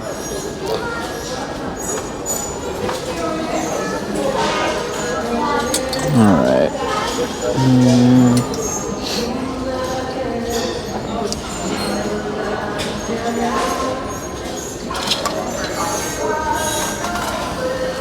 Stacks camera at the glass. I'll go right at the end because they have to hold it. And pick up these. I don't know about the backing here. Brooks goes for in 20s. They should go for about 40. And they want $17.99. We do get 20% off. I don't know. I'm leaning towards not getting them because they have when when people slide their foot in here, it's part's really scrunched up on the inside. I think I'm gonna leave them. All right, let's head on out of here. Hey everybody, welcome to the end of the video. I know that was a short trip over at Savers, and that's because I'm going to do my Legos today. We're going to go over some Legos, what to look for, rare Legos, expensive Legos, and I have part of this is just from my collection. So this is my collection of Legos. I will post up. I'll talk about a few rare ones that I don't have. One I don't have anymore, but this is the store up here. This is the storage area. If you see some of my earlier videos, I do have video from here, even a little tour of this area. But everything goes in boxes once it's been listed up here. And then we pull it once it sells, and then we take it downstairs and package it all up and send it on its way. So I was making sure to get the lighting right because it's later in the day up here, so the lighting's not the best. So I was trying to get that light working, that light going, and hopefully everything looks good when I go to get this video ready to go out. But, okay, when it comes to Legos, the best thing to do and the best thing to find, brand new sealed. Easy. All Legos have a number, easy to look up, and nothing to do. Just like how I talk about computer parts, you know, you don't have to be a computer expert if the computer parts are brand new sealed in the box. Just look it up and, you know, buy it, and if it's a good price and you can sell it for more, do it. You don't have to test anything out, nothing, brand new sealed. Piece of cake. Obviously, you want to make sure you buy things at the right price so you can make a profit. That's what this game's all about. Buy low, sell high. But we're going to look at minifigures because minifigures hold the most value. And the series that hold the most value are Star Wars ones. There are some others from other sets that do have value, but Star Wars tend to be worth the most. So that's what we're going to mostly look at today. And that is what's mostly in my collection are Star Wars. And it's just a small portion of my collection. So basically what I was able to get out and to not make this video hours and hours long. So first off, I'm going to show you some old Star Wars pieces. These are brand new in the box, but the boxes are crushed. And these pieces were found at the flea market. And so we have, and I'm going to look them up on my phone because I really don't know what the value is of these, what the current market rate is, because I don't really look them up. They're in my collection, so I don't have a need to really look these up. But we'll look them up live. Oh, first off, what I wanted to show you, for those of you that didn't catch that video, but this one here, this Lego sarcophagus, look out for it if you do see it. It is a container, and it has a set in it. And this came with a set of Legos, so look out for it. And this is an old from the 90s, late 90s that is. And this should go for about $200. This is the Lego Adventures Treasure Raiders 5909 set. Look out for it. Found it at Goodwill. I got it for, I think it was $5.59. So $5.59 goes for $200. But it's a collector's piece now in my collection. Okay. Oh, let me get my phone. I gotta make sure I have my phone ready so that way I can look these up as I'm pulling them out here. So first off, we have the old original Star Wars Lego. This is the Land Speeder from A New Hope. We have Luke Skywalker and Ben Kenobi. While it is ripped up, it's still sealed inside there in the plastic. So even though the box is ripped open, check to see if the bags are still sealed. If all the bags are in there and they're sealed, it still can be and will probably be a great purchase. So Lego 7110. That's easy. The number is right there on the box. Easy to look up. And let's just look at new just for the sake of the video. Instead of looking for ones with broken, that are open and all that. We want to go to sold listings. I don't have it on sold yet, so I'm going to make sure to set it. And this set will probably, in this condition, it'll probably go a little bit less than this, but $60 for this set right here is what the current rate is going for. So box condition, though, for collectors, does mean a lot. So you probably have to take it down a little bit because of the condition of the box. If it's a really rare set and there's not really that many out there, maybe you can ask a little bit more, even if the box is damaged. Next set here, we have Star Wars. This is from the Throne Room. This is from Return of the Jedi. As you can see, the Emperor and Darth Vader. And obviously this box is smashed, but it's still trust me, it still has value, and it's still sealed on the inside.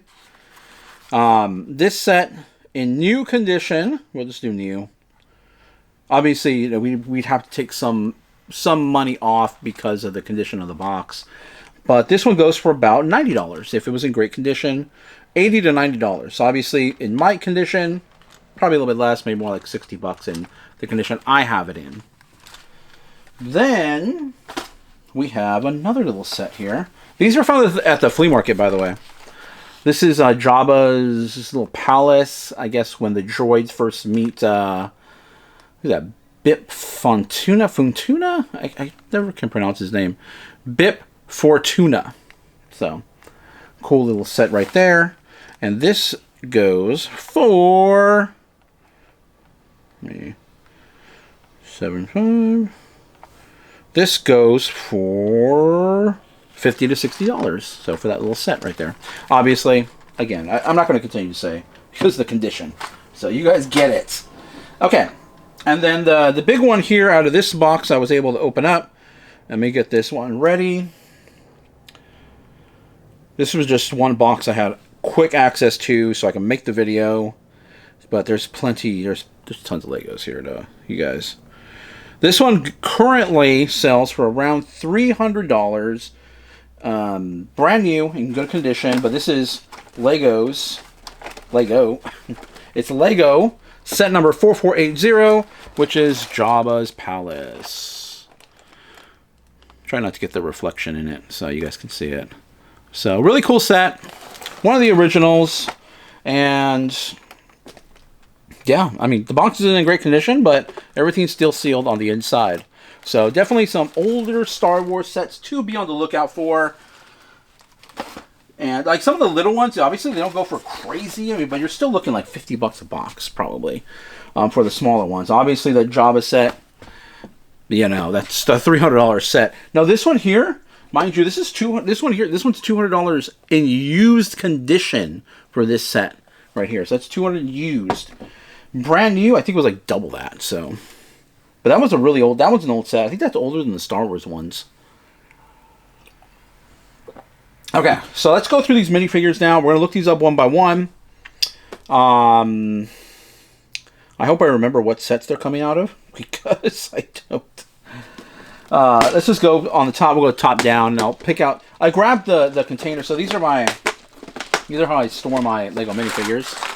Containers like this. These are Play-Doh boxes, and I just have a whole stash full of these. So I just pulled the ones out that I can find quickly enough that had rarer figures in them, or more, you know, more expensive figures, basically.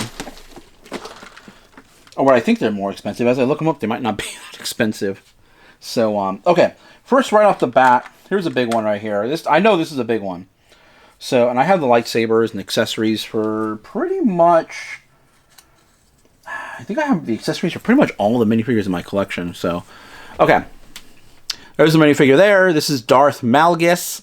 This is from the Star Wars video game, the mass multiplayer, the Old Republic game. So they did release some sets for video games. Look out for those because those, once they're gone, they're gone. And this Darth Malgus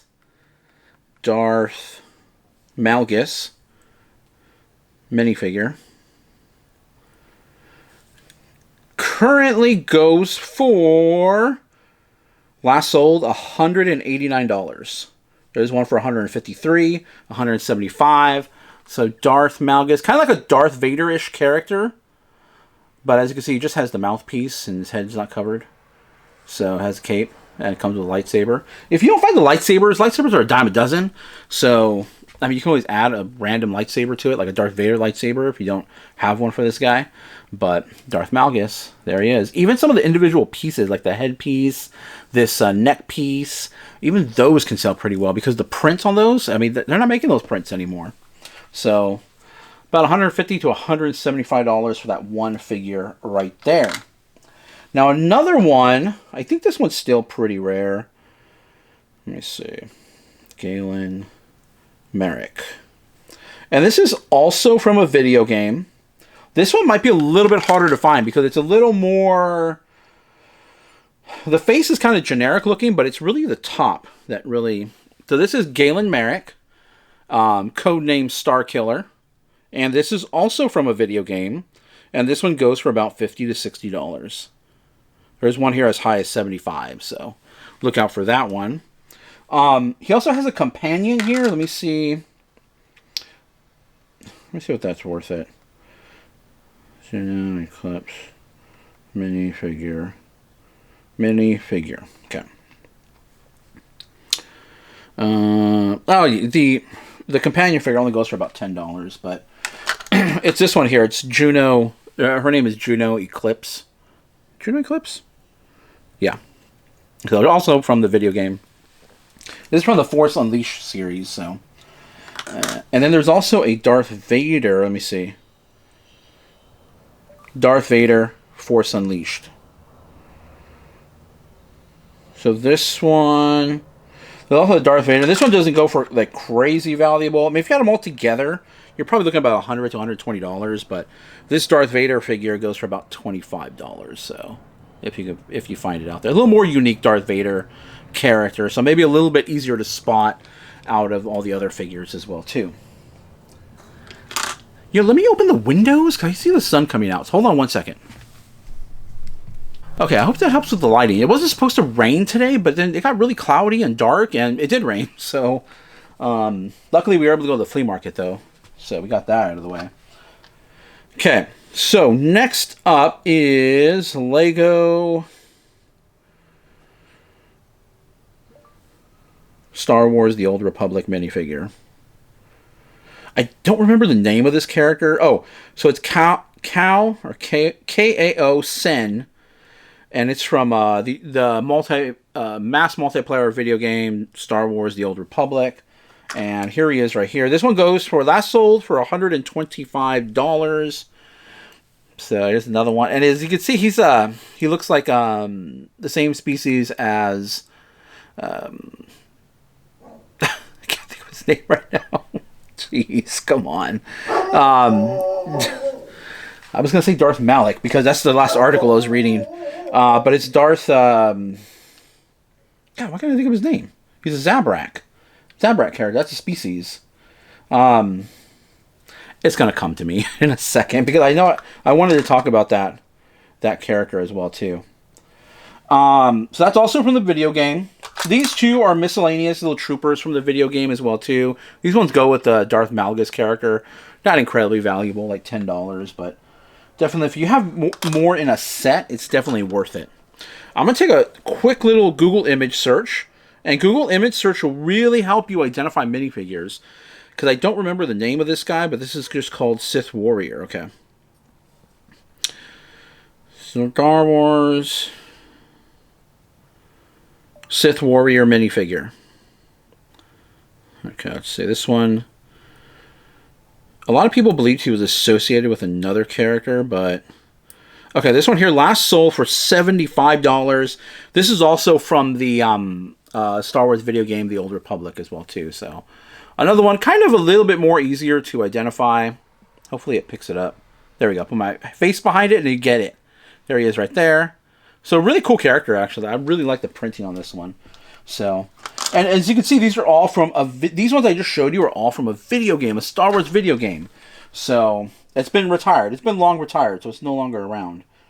Here's one from the Rebels. If I can remember, I have two of these. One of them, this one is incomplete because it doesn't have her helmet, and I think the other one is in here somewhere. It is in here because I have the helmet to this character as well. So this is Sabine Wren.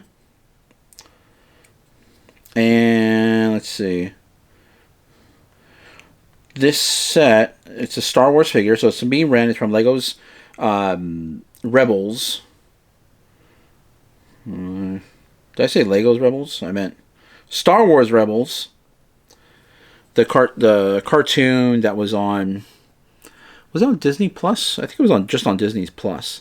So I do have the complete character. This is just a partial character. So just partial like this is still worth about $40. She has her helmet, her matching helmet, and two guns. And $40 just for this one with just the hairpiece.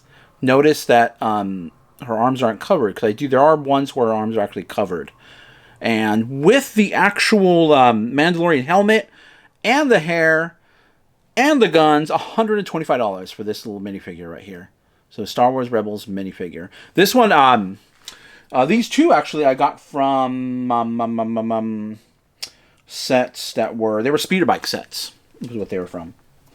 So I'm gonna go over this one. This one really isn't worth too much, but probably like $15 or so. But this is a Ahsoka Tano from her younger years and younger Lego sets.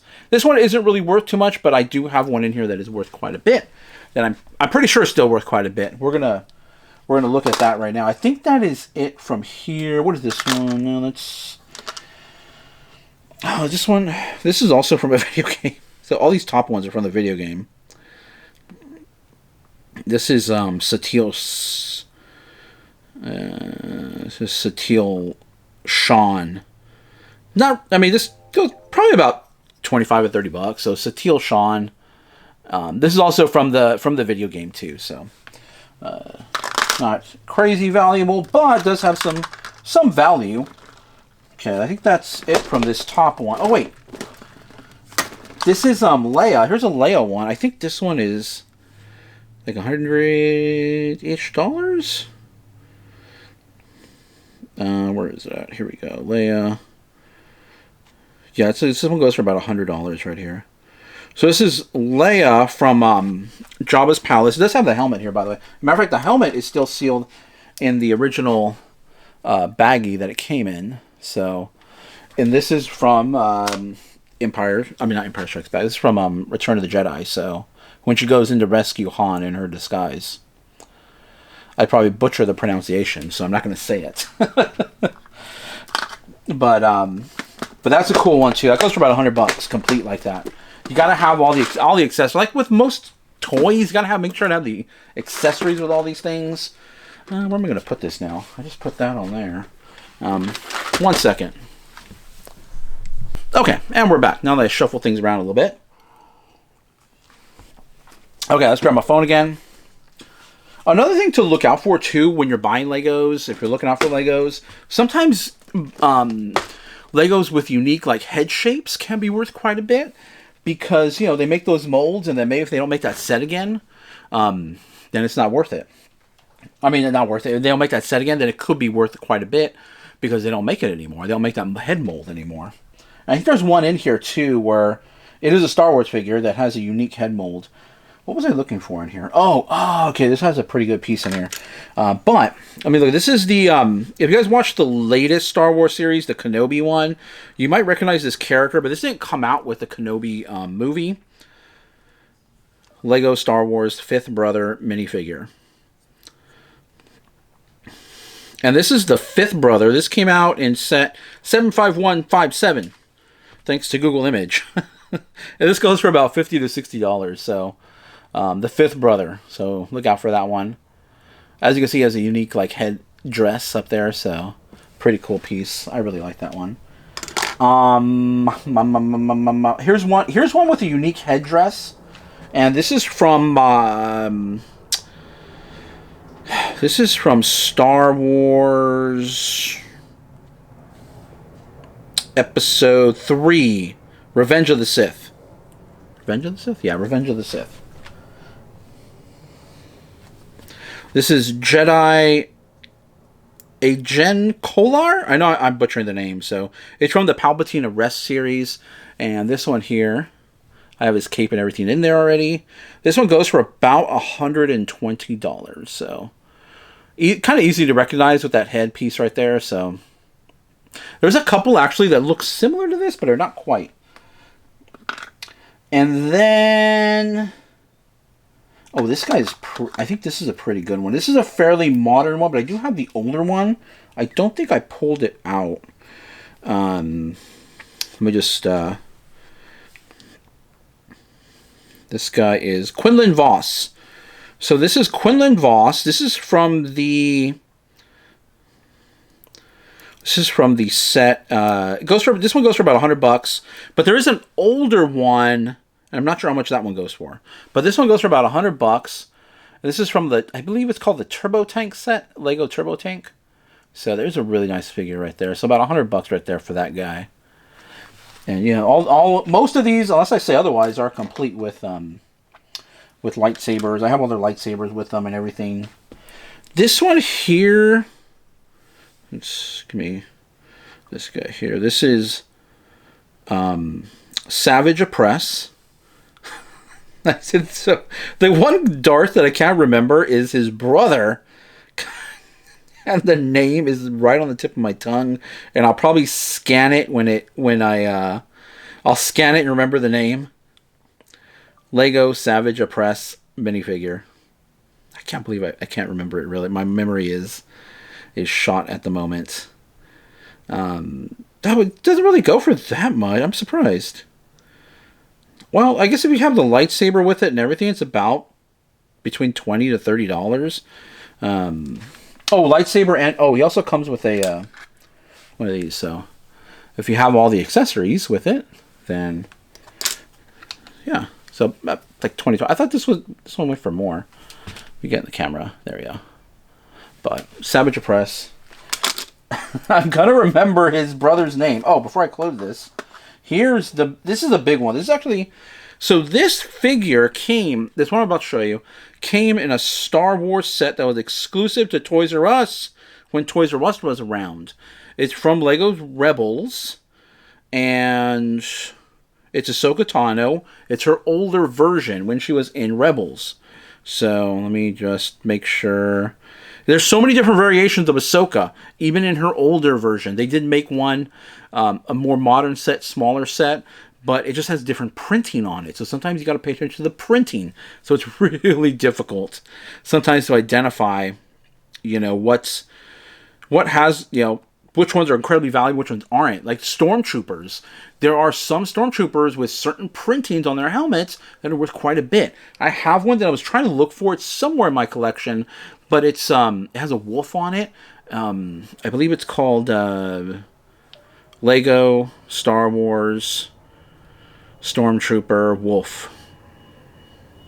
They're called the Wolf Pack. No, that's not it. What is that? Are they called the Wolf Pack? I think they're called the Wolf. I thought they were called the Wolf Pack.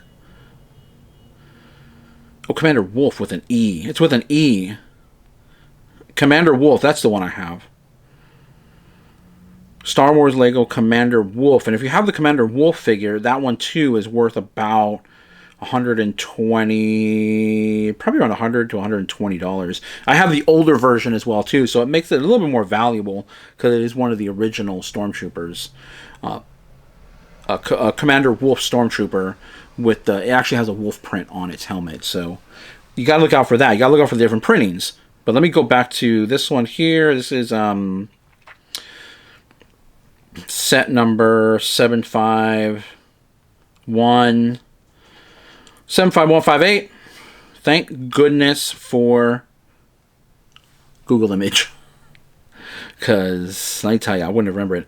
Or if you have that set, if you have set number 75158, brand new, it goes for $500.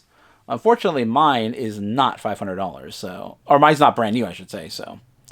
But if you see it, get it. And the Ahsoka minifigure, if I can get there. Okay, last sold for this minifigure is right around $300. There's one for $350. So right around $300 for this Ahsoka from the set I just showed you. Look out for it. I would say if you see any Ahsokas like this, pick it up.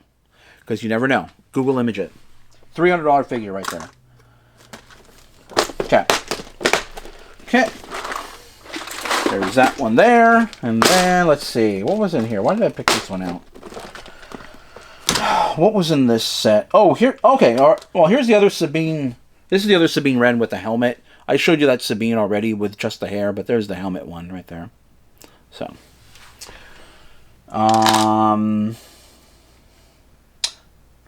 Here's one. Here's one right here. Okay.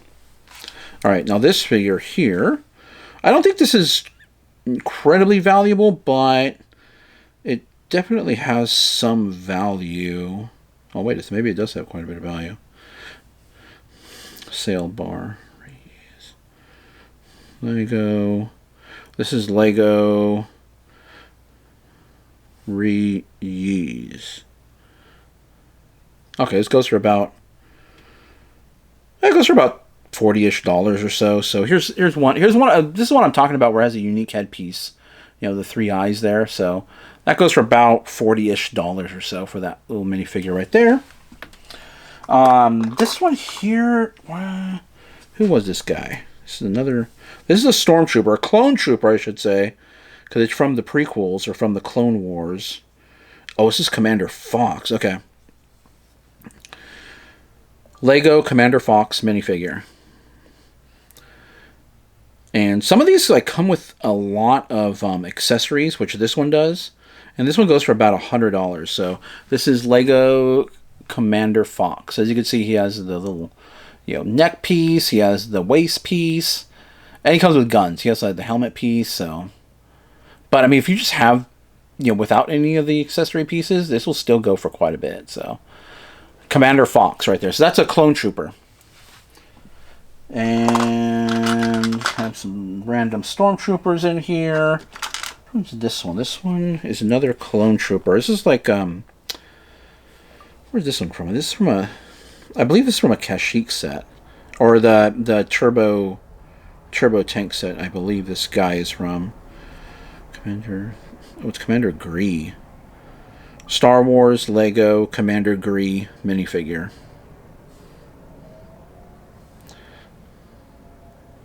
Not Gree, it's Gee. G-E-E.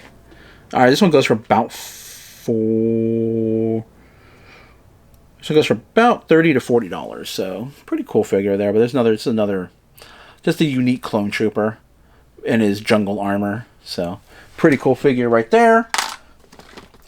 And I think that's it from that box that I wanted to show you guys. Another box here. What else do we have?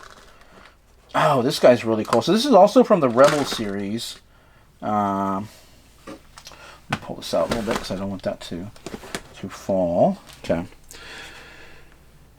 Some of these guys I can never remember their name. Darth Maul. That was the character I was looking at. or I was thinking of, was Darth Maul. Okay. Lego Star Wars. We're not going to spoil.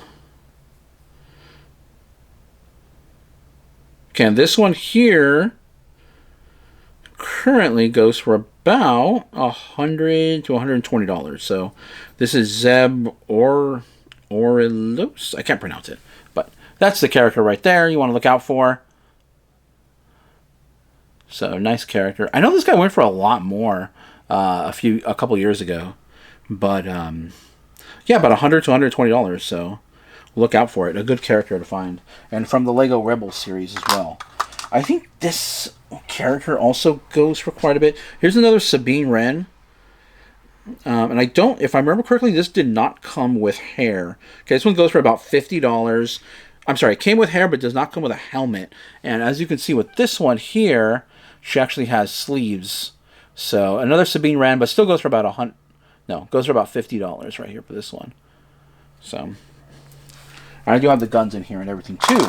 Here is another really rare one, and probably because, or not rare, but expensive. Probably because the Ahsoka series came out and featured him as the bad guy.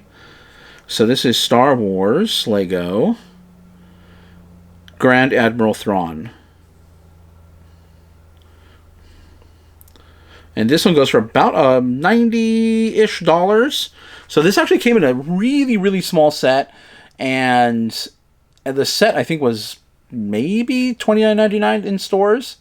And this minifigure currently goes for about $80. They currently have not, brought this figure back. So there's that one. That was Grand Admiral Thrawn. And I think those are the only ones I wanted to show you out of this bin. I mean, there's more figures in here. It's just not they're not crazy valuable. I don't necessarily collect, you know, the most valuable ones. I just collect the ones I like. And I buy sets, and I usually take the minifigures out and sell the rest of the set if I don't like it, or build it, or give it away. You know, it's just, I like the minifigures. That's what I like to collect. So, at some point, I do break down the sets, and there are people that actually sell, the website's called Bricklink, and you can become a Bricklink seller, and they actually break down sets and sell the individual pieces. So you can make a pretty good living doing that, pretty good, you know, amount of money doing that. The only problem is it's kind of tedious because you got to go through all those pieces and break them all down. You got to know what each piece of this has a number. So this is actually not a Star Wars figure, but I do believe this does hold about $40 in value. This is the Spider-Man Noir. This came out in a Spider-Man, obviously a Spider-Man set. But a cool figure. I bought it as soon as I was able to. When I saw it, I bought it. I knew it was going to be a rarer figure, harder to get later. And I have it in my collection. Really cool figure. What's in here? I mean, I have a bunch of Spider-Mans just because, you know, I like Marvel, you know, pop culture stuff, all that. Here's a Miles Morales figure I got. Spider-Gwen is right in here. That's a pretty cool figure. I think she's in a current set right now, too. But... Oh, I didn't even know this one was in here. This one here was from the original Ant-Man. And let me see. This is the Yellow Jacket. So this is the Yellow Jacket character. It's the villain from the original Ant-Man. Lego Marvel Ant-Man minifigure, Yellow Jacket. This one goes for about $40 to $50. So I have all the pieces. It has 2 arms on the side. Well, actually, it goes for about. That's kind of weird. What does it say? This is a re-release. I wonder if they release this character again. This one's saying Ant-Man Final Battle. This might be... It's probably... Based on comps, I mean... They have about $20. I knew this went for more, but... I guess it doesn't really go for that more. It's just a cool figure. So, really cool. I really like that one. I have the rest of the pieces in here, too. Like I've been saying. I'm not going to repeat myself again. Okay. That was that one there. Kind of mix it up. Not so much Star Wars in the collection, but what's this one here? Why do I have... Oh, let me see this one here. Not sure how much this one goes for, but this is a cartonnage. Marvel Spider-Man villain. This is actually the original... the original Lego minifigure cartonnage. Carnage. If I'm pronouncing it correctly.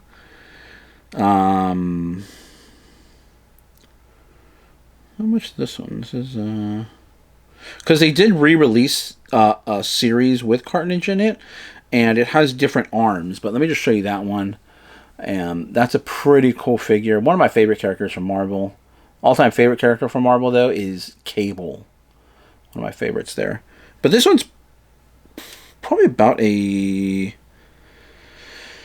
It's kind of got it mixed up with the new one. It's not telling me what set this one came out of, so probably about a $20 to $25 figure, but a cool figure. I thought that one went for more, but still a cool figure to look out for. Unique, definitely unique printing. Then this one here, what's in this one? Why did I bring this one out? Because it has. What's this guy? Does it have it? Why did I pull this one out? Okay, let me just... So I do have some other minifigures in here, but this is, Oh. I dropped a piece, an accessory! Where'd that go? Down there. Okay. Can't lose the accessories. Okay, actually this one, because of it, I think probably because it's a unique headpiece. Let me, this was actually from a Lego cartoon. I don't know if it was canon or not. And I'm trying to remember the name of it. But I picked up this set anyway. This is the M-OC Hunter Droid minifigure, and this one goes for about $50. So, and it has lightsabers that come with it too as well. So, this one's pretty cool. But this came out of what was this one from? This was from a random like one-off cartoon, which I don't really think. I can't remember the name, but it was. I don't think it was a canon or anything like that. So, but this came out of that. So, really cool figure. Oh, so I do have these Darth Maul figures, and so Darth Maul is a really cool character, really popular character. I would say super popular character, and they made so many of these that there's really not much value in Darth Maul. Maybe like $10 for the minifigures, but they're still cool minifigures, cool prints. There are different varieties of Darth Maul out there, but again, if you see Darth Maul and someone's trying to charge like $20-$30 for it, it's not worth it. There are so many Darth Maul characters out there.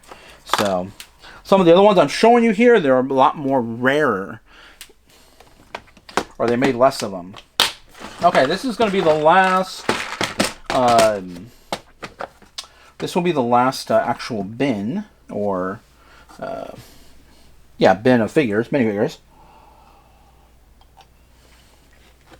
And I think this might have the most I want to show you guys. But so some of these figures I got from the Lego Dimensions, which was a video game, and this is Gizmo, the Gremlin. I don't think this was ever really in a set other than the Star Wars Dimensions, so I don't know what they're worth, really. I just take a look and see. It's about a $15 to $20 piece, so not bad. I have another one here. This is Slimer from Ghostbusters. And these are all from Lego Dimensions. So Lego Dimensions had a bunch of minifigures in them, and so I started buying them when they came out because I like collecting minifigures. That does not cover $600. Oh, what the? That's crazy. Lego minifigure, Dimensions, Slimer. Okay, Slimer goes for about $15 to $20 for Slimer. Then it comes with hot dogs. We have Marty McFly. It's a really cool figure right there. And this also, again, Lego Dimensions. And this one here, it would probably be a bit of a harder one to spot. About $15 for that one. That in there. And it comes with a guitar and everything. Let me see which ones, if there's any of these Dimension ones that are really, they're really worth it. This is, so here are the Goonies characters, about $10. Stay Puft Marshmallow Man. Oh, the Stay Puft Marshmallow Man goes for, I think it goes for about $50 for the Lego. This is from Lego Dimensions, Stay Puft Marshmallow Man. So, it's pretty cool. Otherwise, that is it. That's gonna wrap. Darth Vader 2 is not very, not incredibly, like the one I showed you earlier. That one does have some value, some good value. Got dark all of a sudden. Hold on, wait for the camera to catch up. But just the regular Darth Vader characters don't really hold so much value. There's so many Darth Vader characters out there that, just like Darth Maul, they just don't have that much value. The Emperor is not an incredibly collectible character. They made so many Emperors. So, and then okay, on the screen now, I'm gonna pop up right over here some rarer figures to be on the lookout for. They're incredibly rare, though, so they really, really don't come up for sale that often. But we have Mr. Gold. Mr. Gold came from a Lego minifigure series release. I forget what number it came out of. But if you see a gold metallic top hat guy, grab it. Last sale I could find on eBay was $1,500, and I think it was missing his cane. So if you have the cane, could go for a bit more. Complete. I know it was going for up to like $5,000, sometimes more. So quite a bit. The Yoda minifigure came out of a Toys R Us. They were doing a sale. It was part of a what do you call it? They were selling the Ultimate Collector Series, Luke Skywalker, X-Wing, and if you bought the X-Wing, you were able to buy the I don't know if you were able to buy it or was thrown in, but you're able to get that Yoda. They made a very limited run. I believe it was only 1,000 of those. The Mr. Gold was randomly inserted into packs, and I've seen people say there's, as few as 500, and I've heard people say there's as much as 10,000 of them out there, but nobody really knows. So technically, based on what information we have, we do know that the Yoda should be the more rarer figure.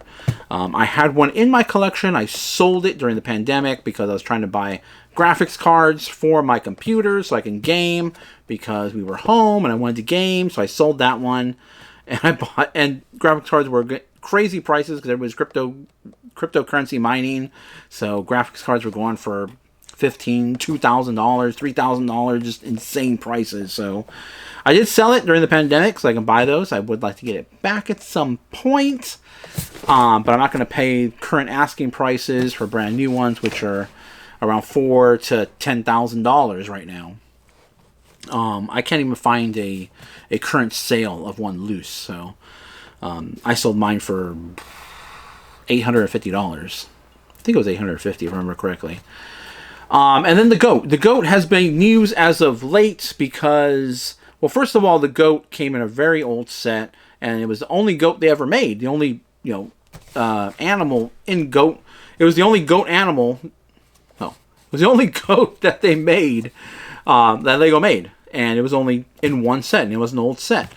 And there was news several years ago where I think somewhere between 8 to 10 of those GOATs were found in a Lego store. And in Lego stores, they have bins where you can build your own character for kids, and they have accessories. And someone found 8 of those GOATs in one of those. And those GOATs at the time, I think, were $100 to $120. They go for about $80 now for those GOATs, if you have any of the original GOATs.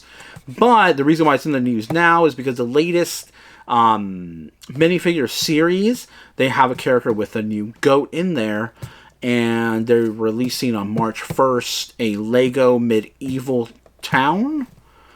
Yeah, a little Lego medieval town set, and it's going to come with a GOAT figure in there as well too. Those probably won't be worth as much as the other ones, but they, it made news because they're making GOATs again. So let me know what you guys think of the video. I hope you guys enjoyed it. I know it's a little bit different. Not so much over there at not so much shopping. And a little bit more information for those of you that maybe are resellers looking for Legos, or you're in the toys, or you just like Legos, or you just want to see my collection. That's cool too. Let me know what you guys think. Let me know what you guys think of the video of Savers. Let me know what you guys think of the collection. And please like the video. If you didn't like it, then you could like the video with a thumbs up. If you didn't like the video, thumbs down. If you want to continue to see content like this, please hit the subscribe button. And if you want to be notified when my videos release, please hit the bell notification. Otherwise, we'll catch you guys in the next video. They can be a great people, Kal-El, they wish to be. They only lack the light to show the way. To the video, and welcome to the flea market. It's a good sign over there. Those cars that are all waiting have not gotten in, and they're all potential sellers. So some fresh inventory. It looks like it's coming in still, and it's about 8:30 right now in the morning. So there are vendors here that are early, and if you look at the website for this flea market, it tells you this is not open until 7, but you can get here earlier than that and shop and sell.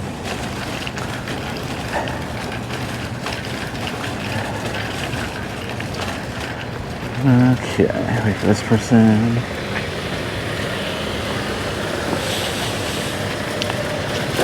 I think the entry fee today is $1, I think, if I'm remembering correctly. So they kind of raise prices everywhere, so.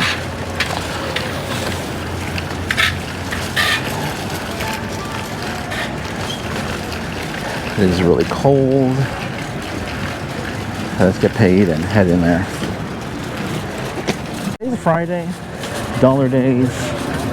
We're gonna Ansel Adams. It's a name to look out for in artwork. I don't think this would really be worth anything, but if you see any photographs from Ansel Adams, very famous California photographer, did a lot of work in Yosemite.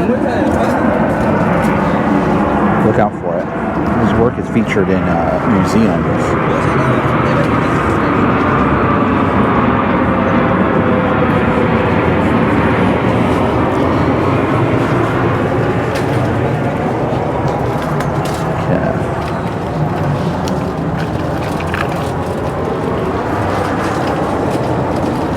Over here. No, I thought that was a Lego set. Michelob cup. No.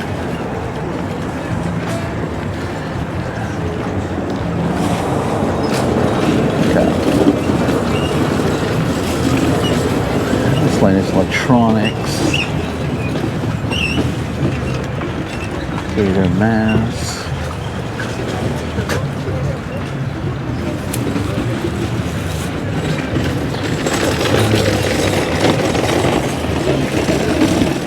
Okay, not really seeing too much up here.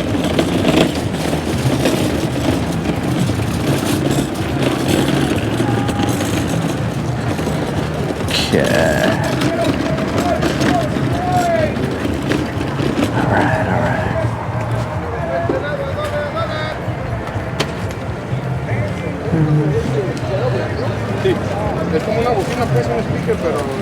Alright, so we have... So today I want to bring you flea market tips and what you should be doing here, navigating. And I'll cut in and out just so the video is not so long. But first and foremost, bring cash. Stop at the bank. Don't get cash here at the flea market because the ATM machines charge you a fee. Second, have a cart, bags, and cash. Let's go over here to the front.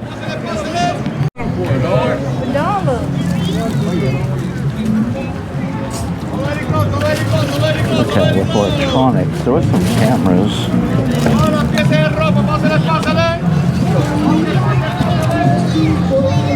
There were some cameras I saw, but they were low megapixels, so when you're looking for electronics, you gotta be careful around here because they've been exposed to the elements. They've been inside bins and lockers. So, don't know if they work. You gotta buy them really low.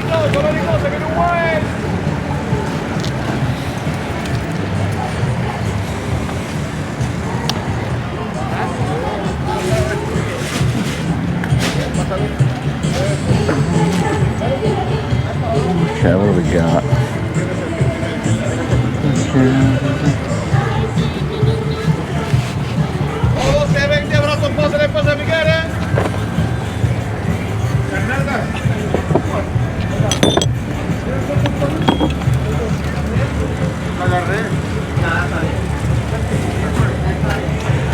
Samsung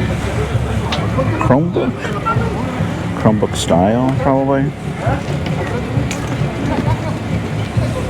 Power this. Not the power. No, it's headphones. Where's the power? Is that the power? Dang.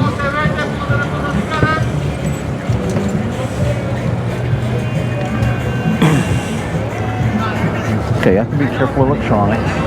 Buy them incredibly low if you can. Oh, it's gonna be right here. Watch. And when it comes to digital cameras, you want higher megapixels, 10 or more.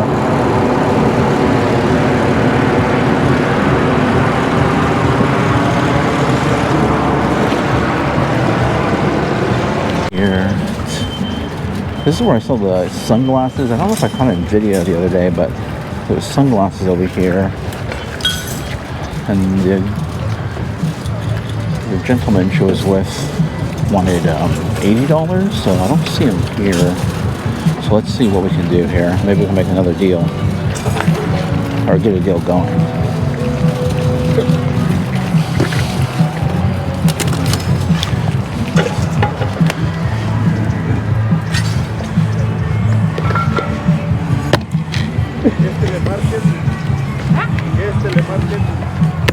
Las compañías de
Okay, I walked away. There's some music right here. Let me try to jam past it. Well, there's usually some good New Balances to be fine. These the right ones. 990s, yeah. Big hole in the front though. All right, I'm walking away.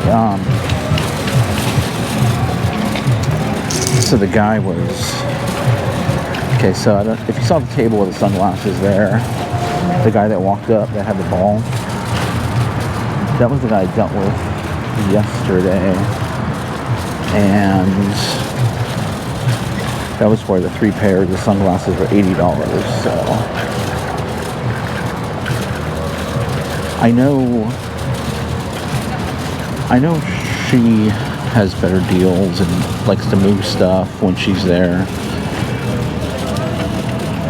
on her own, and she has usually somebody that helps her, so but when he's there, and I've seen him before, there before, so I remember one time they had a bunch of Star Trek action figures and sets and everything, and they wanted something crazy like $1,000. So we're gonna walk away. Maybe we don't, maybe we don't buy from that vendor for a while. You gotta get to know. Okay, that's another tip here is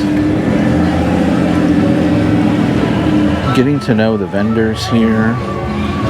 Getting to know other sellers, other buyers, other resellers.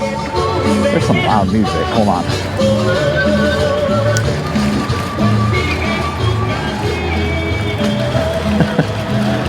There's some loud music playing around here today. Trying to get further away. I think I can get away with about 15 seconds and then it'll get caught by YouTube. But getting to know the sellers, getting to know other resellers, buyers, getting to know the routines that everybody has, where everybody sets up at, who sells there, who doesn't sell there, what they usually pick up, what they don't pick up, or what they pick up to resell here, what the vendors pick up to resell here. Because everybody kind of falls into a certain niche shoe sellers, purse sellers, toy sellers, everything sellers, just like on eBay. Okay, I'm gonna walk by a loud music area, so we'll cut it out and I'll be back. Dynamite ribosome unlocking energy within your cells. With its added blend of B and C vitamins, Solgar Cellular Energy provides holistic support for cellular energy, repair, and vitality. Solgar Cellular Energy. Real cell deep. Okay, the vendor I was just at does usually have a lot of stuff that stuff I buy, a lot of tools. But I have purchased from him before. Got some great items. A real nice guy. And if you didn't know it and you're trying to buy from him for the first time, you would think the prices would be a little unreasonable, but he prices high and he leaves room for negotiation. So don't be afraid to negotiate, ask, get a sense for this. You gotta feel everybody out. So real nice guy. We've had transactions before, and he's always willing to negotiate. But like I said, he starts out high, and sometimes they start out high because they know you're going to negotiate. So be prepared. Okay, let's go take a look over here. I'm gonna go. Yeah, let's go this way. ¿Esto cuánto vale? Ese, dame 50.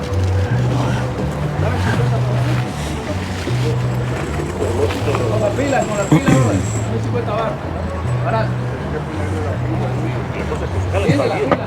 This goes for like $10, but I don't feel like cleaning it.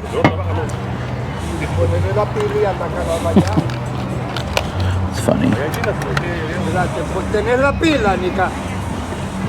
Tener la batería. La batería, se la doy. ¿Tiene para cargarla? No tengo. Pero ese lo compras, compa. Ese sí. Sobra, lo vas a comprar.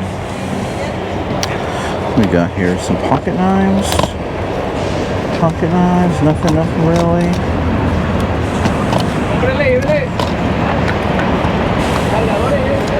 Nothing really.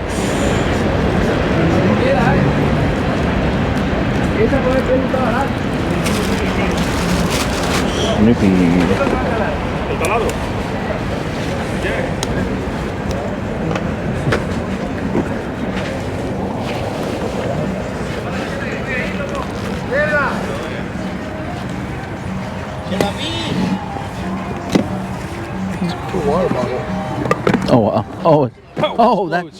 Oh, that's pretty cool. It's a grenade. Yeah. Oh, Where's the key, that's nice. I like that.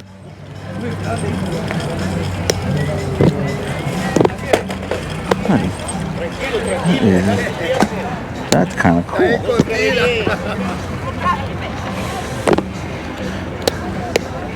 I'm gonna get that. ¿Cuánto vale la chaqueta, Chela? 15.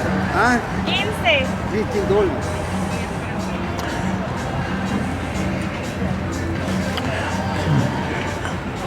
Y tú eres Nicoya también. ¿Y este bandido qué es? ¿Tu hermano? ¿Tu esposo? ¿Por qué? Pregunta.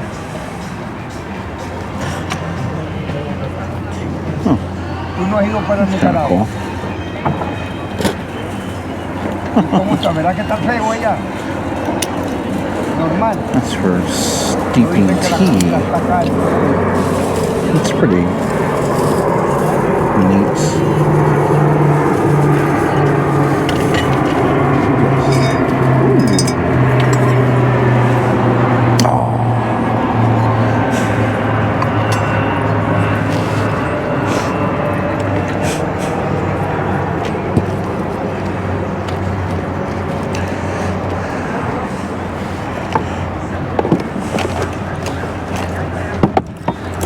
Dog tags.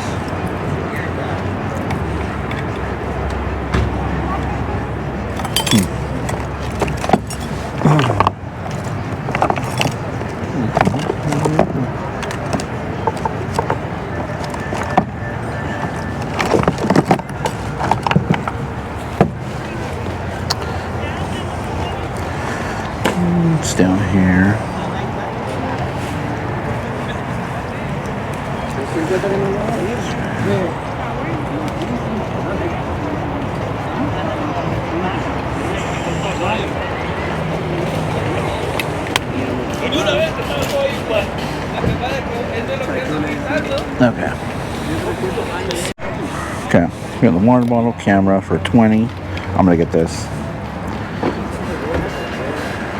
How much for this guy? €5. Yeah, you got it. There you go. Thank you very much. Have a good day.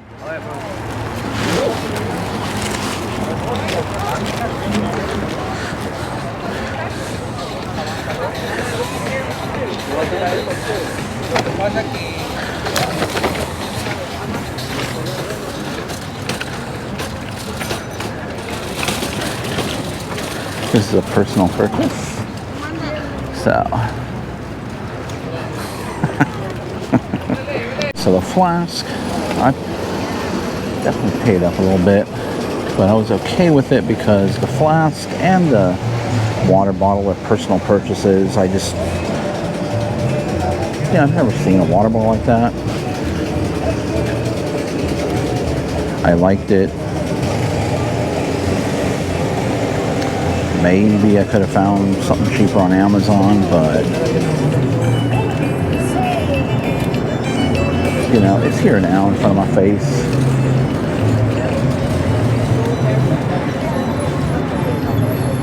I'm here every day, trying to build a relationship with all these vendors here.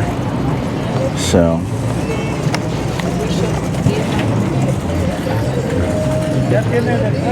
what is this? Boop, boop, boop, boop, boop, boop, boop, boop, boop. Hunting knife.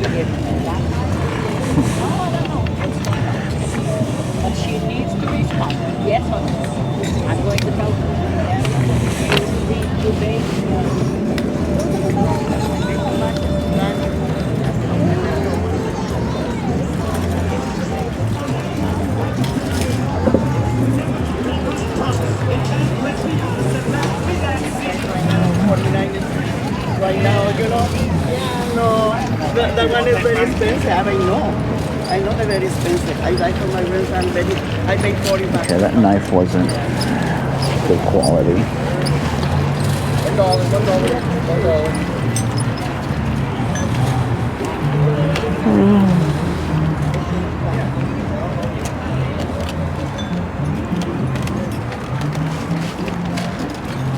$1. Okay.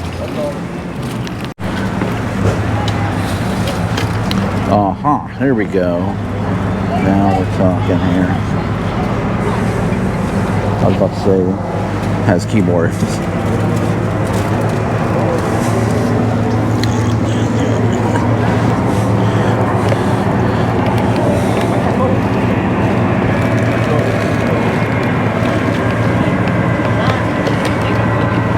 How much on the keyboard? 10. 10? Can you do 7 on it? 7? Okay, cool. I'll get that. I'm gonna look over there too.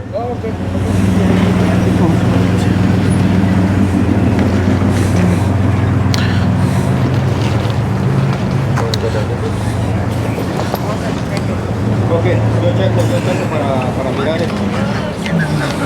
Sí, para lo que se va a ocupar ahí. Ok, ya está. Ok, yo lo checo. Ok.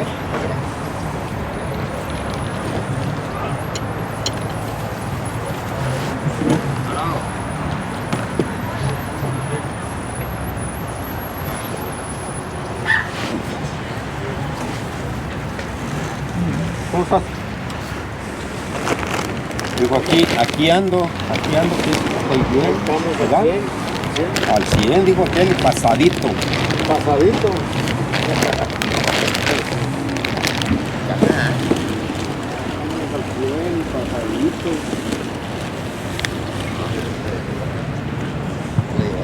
Fíjate. Vậy. Còn hả? No, it's alright.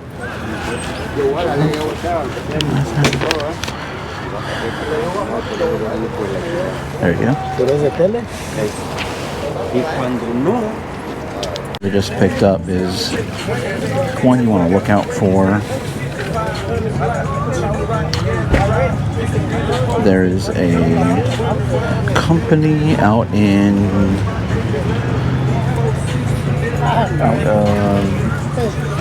Las Vegas that will buy them up if they're in good condition. Good condition and working, of course. And if you notice, it has a little accessory on the bottom. It kind of elevates it a little bit. That'll help to sell it. We have more music coming up here, so I'll be right back. Keyboard will sell for right around $40, maybe a little bit more with the accessory. And so you want a 10. I said 7, and the reason why I said 7 is to account for the box that I'm going to put this keyboard in. So the box is about a $2 box. So keyboard and packaging material, another $3 more, so I got a total of $10 into it. Don't forget your fees, so we'll probably make about 30 on that.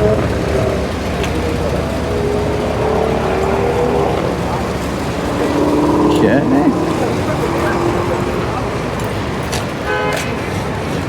The other tip too is remember where you purchased items from before, because I got some great cameras off this table here.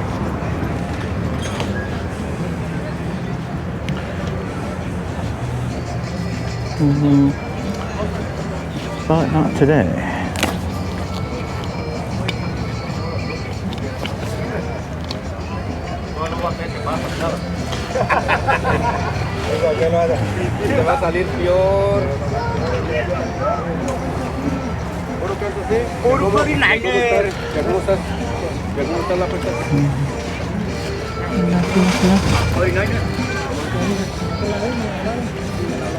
Okay.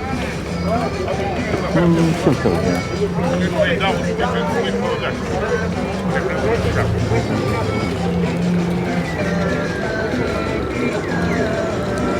It's quite dumb because maybe it's so big. It's wireless. Plus. Okay.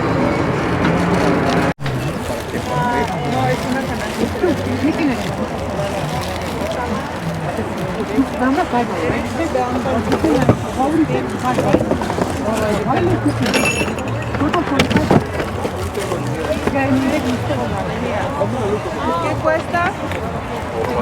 No,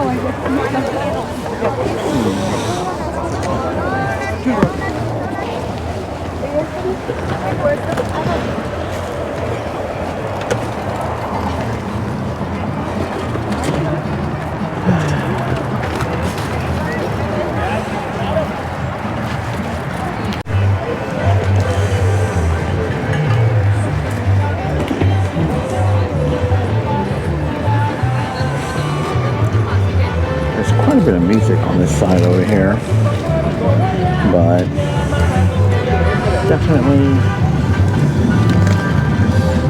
what is this? Sports cars. Jose Canseco, man, this takes me back.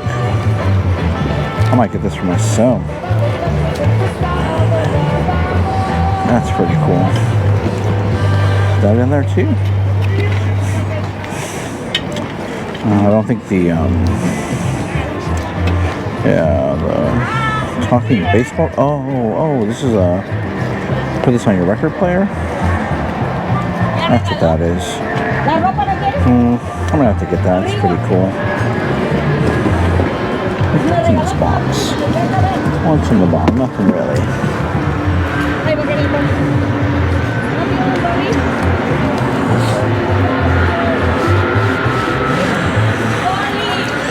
This over here, certificate for grading, never circulated. No, it's probably not worth anything.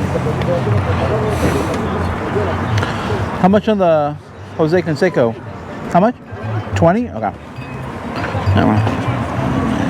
No, we're not gonna spend 20 on that. That's cool, but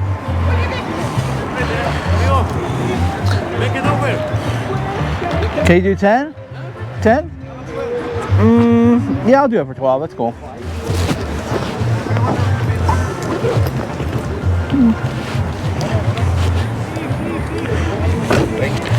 One, two, three. There you go. Yeah.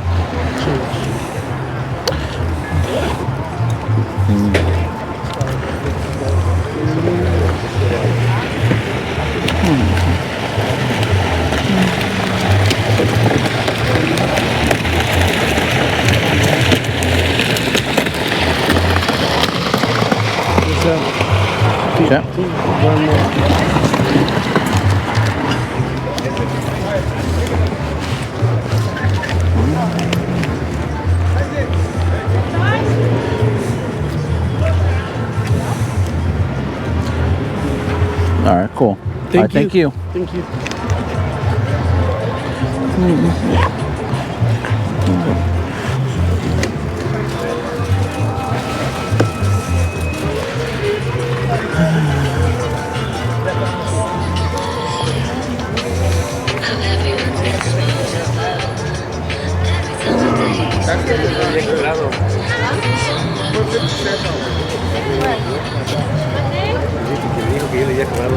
Okay, so that's Cozy Conseco with a personal piece, and I did negotiate on that because $20 was a bit too much.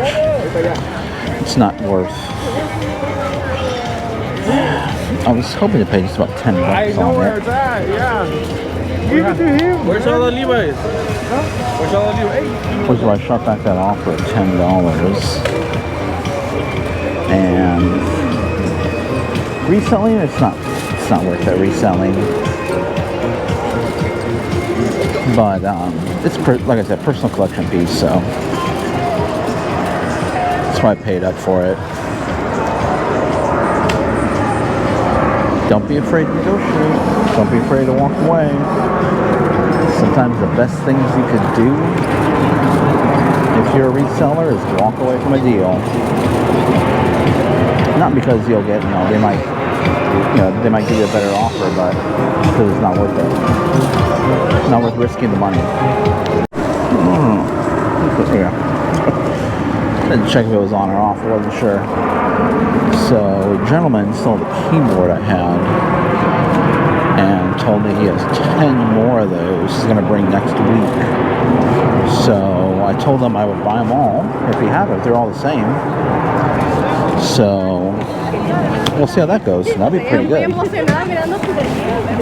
Because 10 of those at $40 a piece is $400, and if I can get them for $7 each, that'd be pretty good. $5 each. We'll make a deal next week.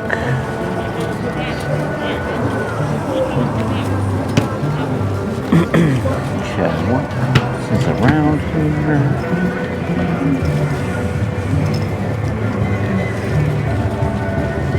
I tend to forget about this side.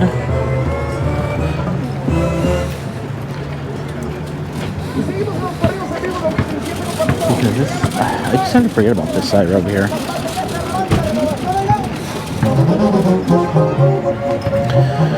And all right, I'll come right back. Okay.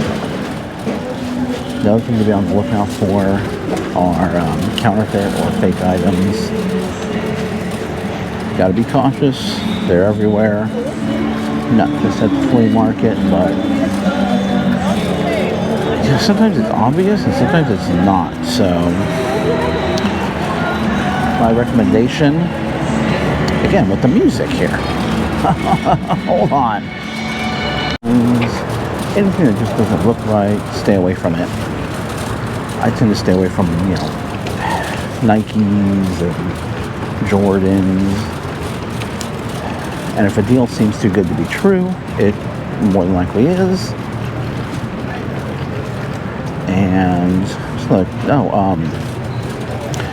say you're walking by and you see something really cool, like a bunch of Bose headphones. There's probably a reason why you're seeing them still there, because they're probably asking a lot. And any potential buyers already walking right by it. Well, I guess people can just climb into the flea market. So if you see items just laying around and it looks like, wow, how is that still there? Man, I can't believe I found it. Odds are someone's already asked the price. And it's way too much. What are these? There's Nightmare Before Christmas, Bradford Exchange.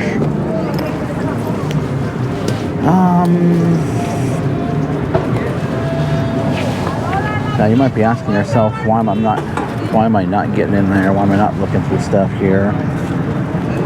Because I've already done it. And based on my history of coming here, and this vendor here is only here, I think, Wednesdays and Fridays, so based on my knowledge, I know it's not worth my time to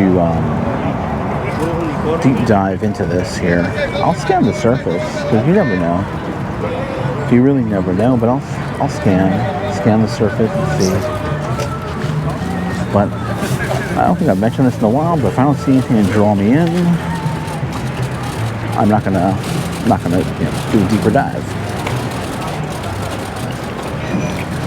I'm like avoiding music here today. Music's everywhere. It wasn't like this yesterday.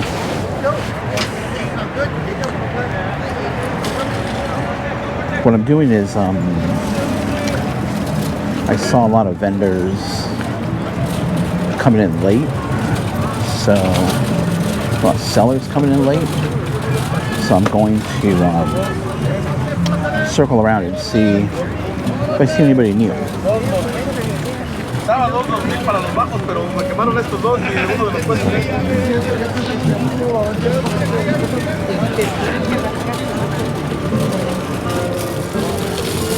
And I really don't. That music just got loud all of a sudden. I hear. Jeez. I don't really need to be.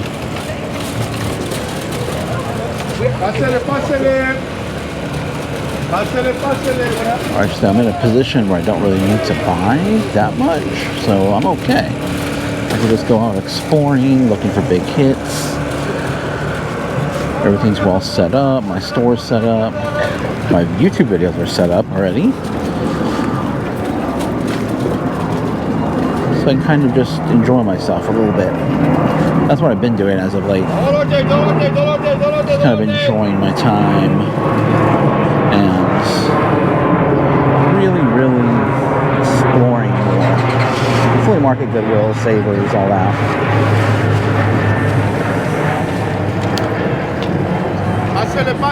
I'm going to jump in here and see if I can see anything, and then I'll get back to you. ¿Qué vas a vender? El campeón. No vendo todo, no. Alright, more music over here, so as you can see, I bought some stuffed animals. Hold on, I'll be back. From the vendor you just saw in the video. And the bears, I'm going to give to my daughter. She's going to like those. And then I got a bunch of Build-A-Bear Disney ones. And I paid $3 a bear, which isn't, or $3 a stuffed animal. Well, I guess they're all bears. And, it's a little bit, I would prefer to get stuffed animals. Even Build-A-Bears for $1 each. I really wouldn't want to pay more than that, because odds are they're going to sit for a while, and they'll sell for about $15. But one of the reasons why... It's more relaxed over here, too. More relaxed over here, too. One of the reasons why I did buy it from him is, for one, I don't really buy too much from him.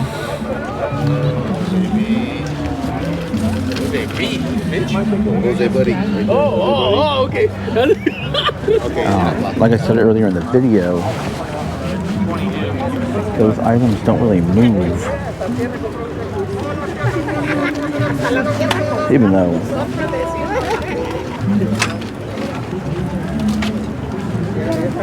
Even though I think they should move, they don't. I don't know why. I really don't understand it. But one cool thing is he doesn't let A lot of people, I should say, because I don't know if I'm unique to that, to his situation, but he doesn't let people film his booth. And he lets me, which is cool. But, so, yeah, I just, out of, you know, the, what are they, not respect or kindness or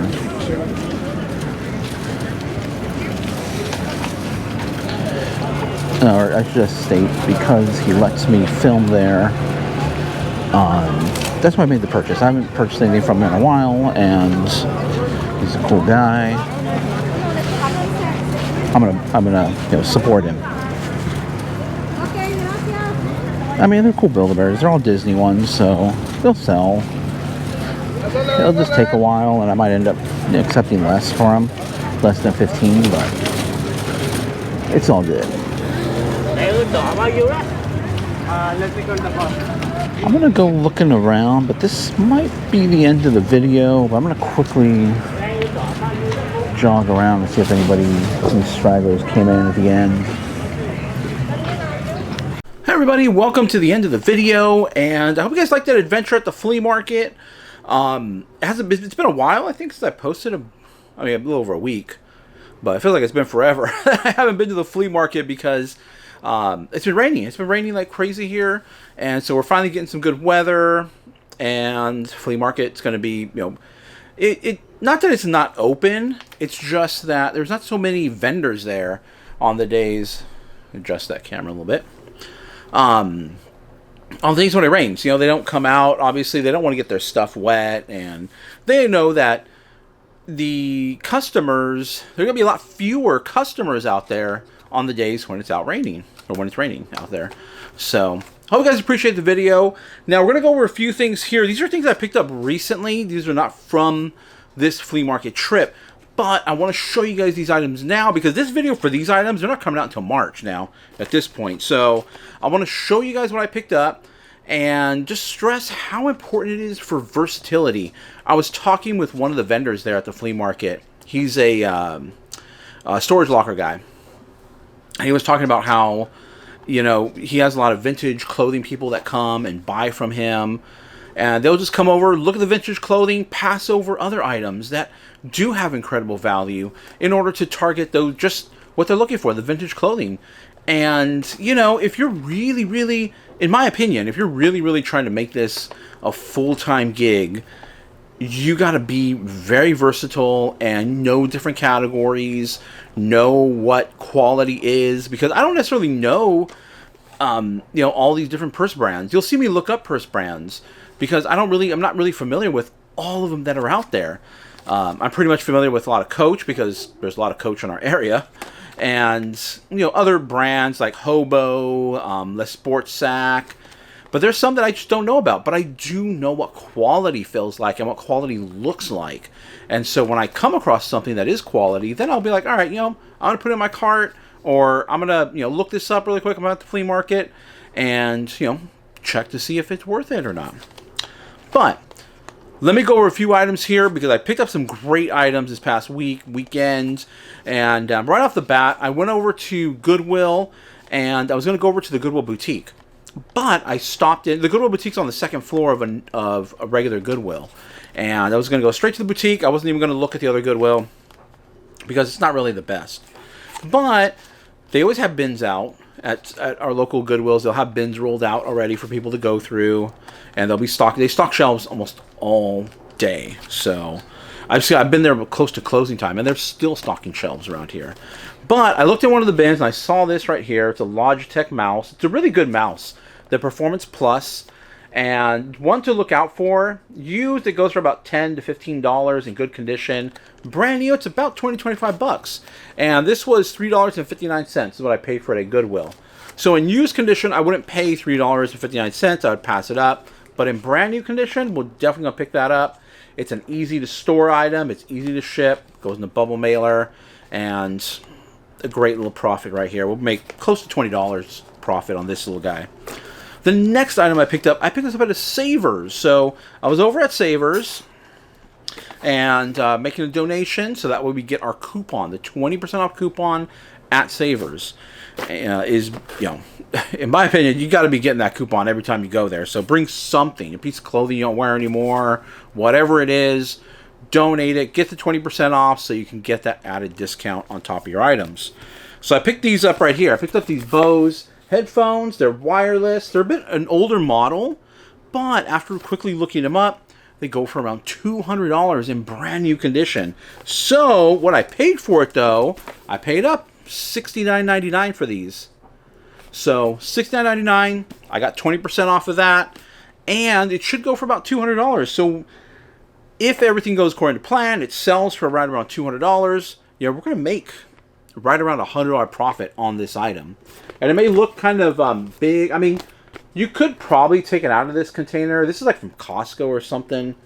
But the box is still new on the inside. But I have bubble mailers that this will actually fit into perfectly. And again, this is not something, it's already packaged up, brand new, you don't have to test it.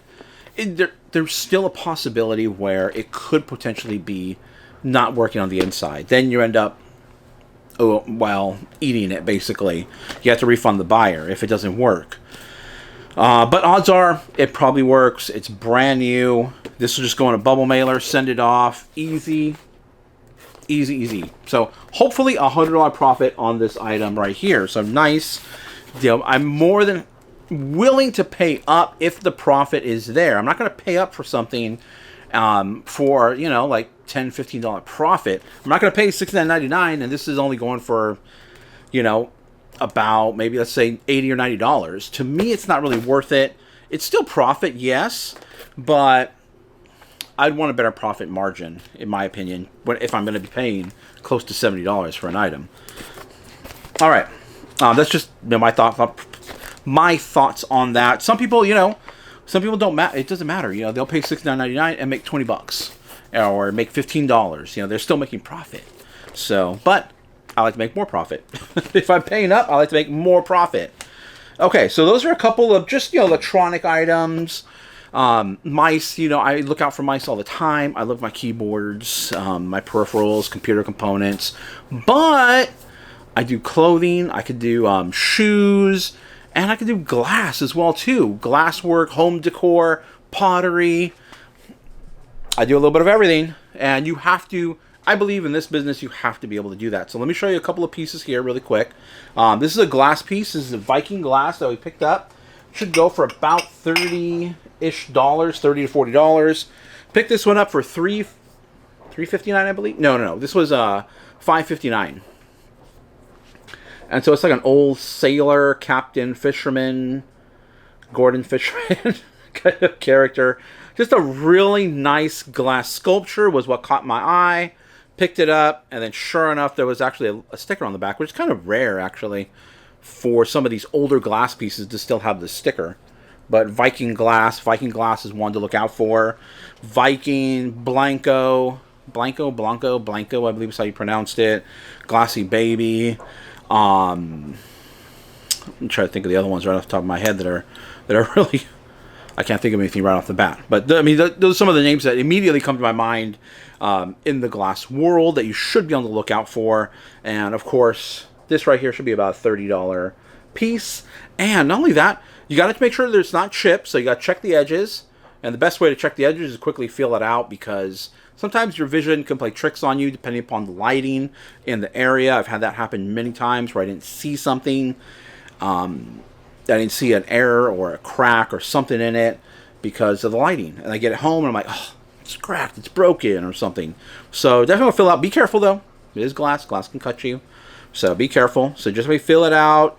Take a look, and nothing was wrong with it. It's a great piece. So real nice piece of glass. And this is a very heavy glass. So shipping this is going to be a piece of cake. First of all, it's nice and small.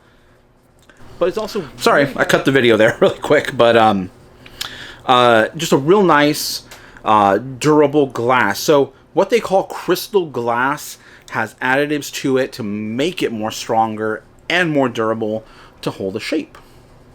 You know, or so they can work with it, you know, and put designs into it.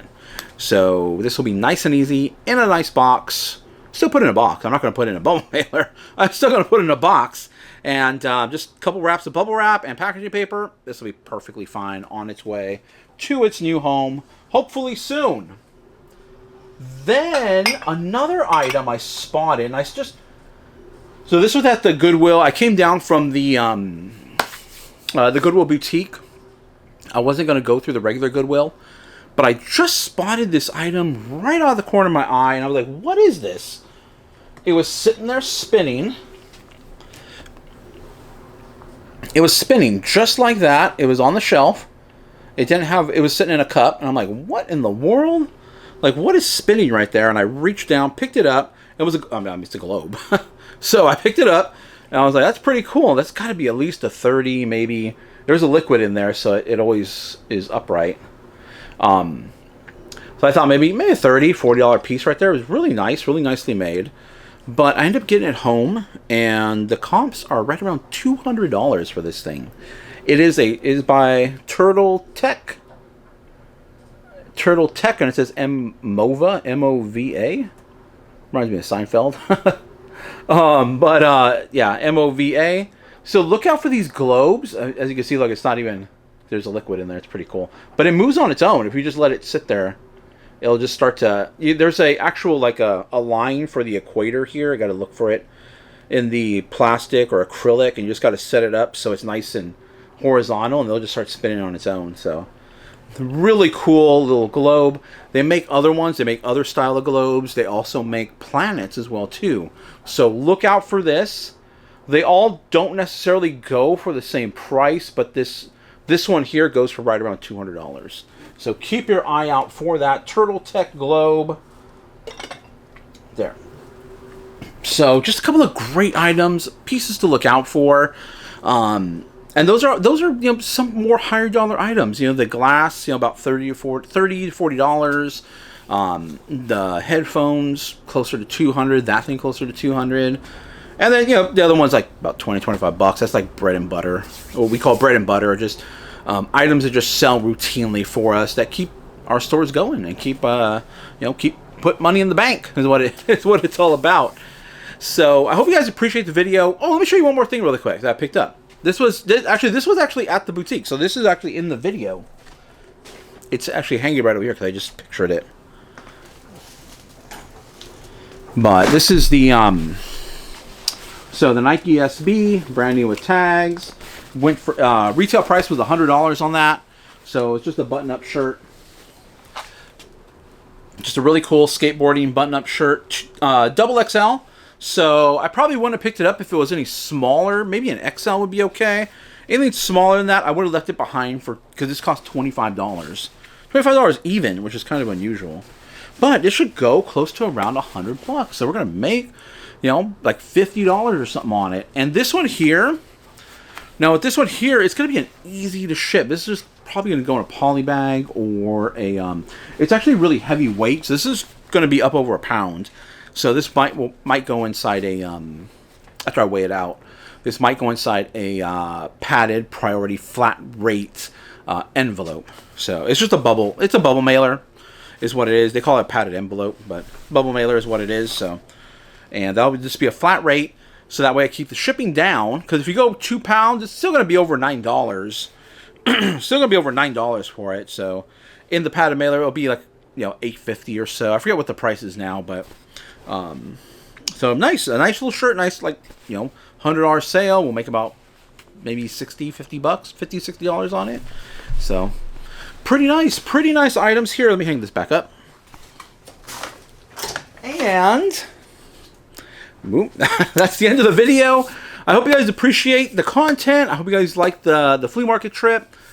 And I'm going to try to do a little bit more. I know I do a lot of point of view. All right, most of the videos out and about are point of view because I have my GoPro attached here to my chest area. But I'm going to try to get like a little quick connect system for my GoPro so I can quickly take it off. Because with a GoPro, you kind of have to screw it into its mount, and it's kind of just stuck there. So it's not really easy to unscrew it, take it off, and use it. Use it at a distance so you can film yourself. But I found a little quick connect and quick release system on Amazon. I ordered it, and hopefully get a little more of me in the video, doing some commentary, of me. You'll see me in the video, hopefully, when I'm out and about at the flea markets and Goodwills. Change it up a little bit, trying to always improve the videos. That might not come out for a few weeks because I have content already on the docket for the next several weeks, actually, into March. So that will be coming up soon. I don't think I mentioned it, but I did not make it to that that flea market, the De Anza flea market. Something came up. My daughter, she had a planned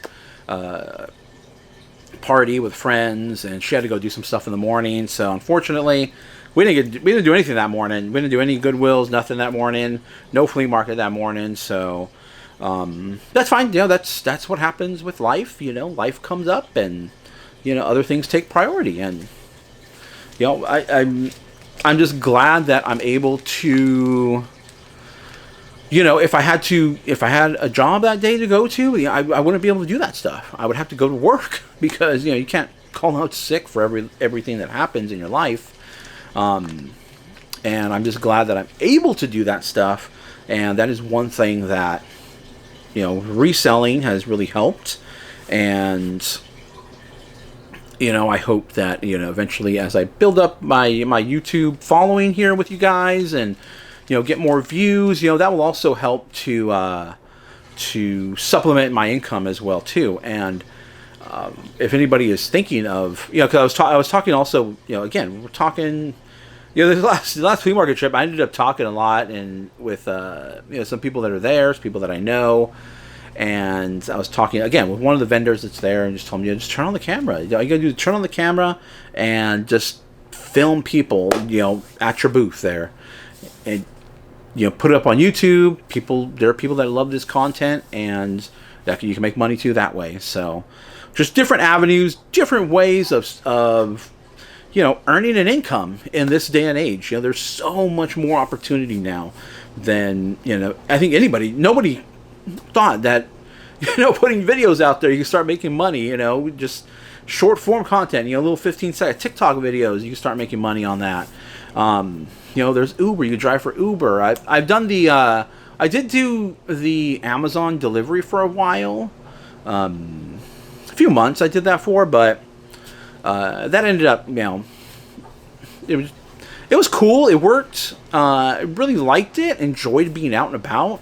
But again, also too, that I'm on a schedule. You're on a schedule. You got these things delivered. So personally, I don't really like schedules. I'm anti-schedules, so especially like on vacation. Oh man, I can't stand being on a schedule on vacation. If I'm on vacation, this is what we're doing. We're just gonna go out. We're not gonna set up a time to eat. We're not gonna set up a time to be here. I don't like any of that. I'm not on vacation then. I don't feel like I'm on vacation. So, I hope you guys like the content. Please like. If you thumbs up if you like the video, thumbs down if you didn't like the video. Subscribe if you want to continue to see content from me. Hit the bell notification if you want to get notified when I drop new videos, which is every Monday, Wednesday, Friday. We're sticking to a great schedule this year, and I hope that stays the same. And check out my shorts. I do drop shorts of just cool things I find. It's more up to date as far as what I'm finding in the moment and what's recently sold, like great bolos, great items to look out for. Socials are down below. My other YouTube channel, which is just some shipping videos if you want to go take a look at that. And my Instagram is down below as well too. But I appreciate you guys watching, and we'll catch you in the next video. They can be a great people, Kal-El, they wish to be. They only lack the light to show the way. And welcome to Goodwill.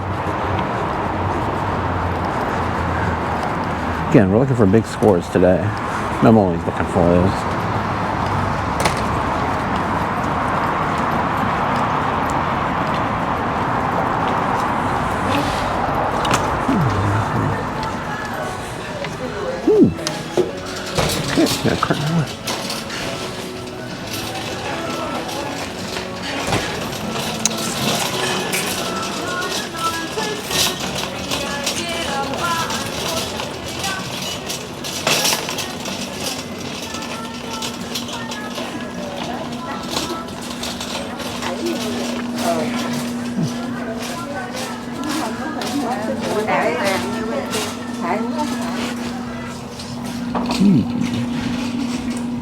Nice hat.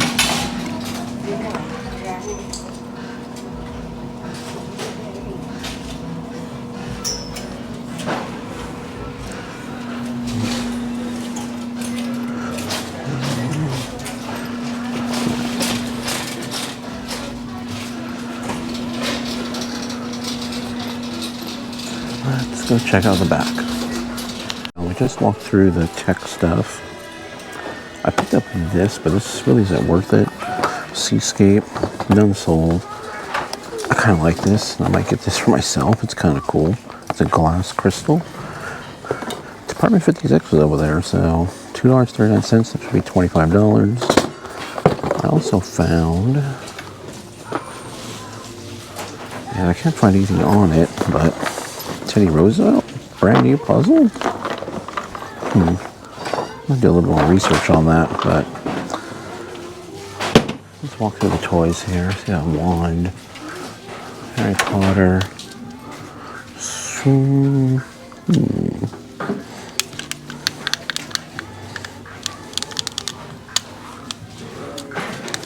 I'll have to scan that and see if it's worthy of scanning. Oop, toys everywhere. Try to move stuff out of the way if and when I can. Oh, Fisher Price. Remember this when I was a kid.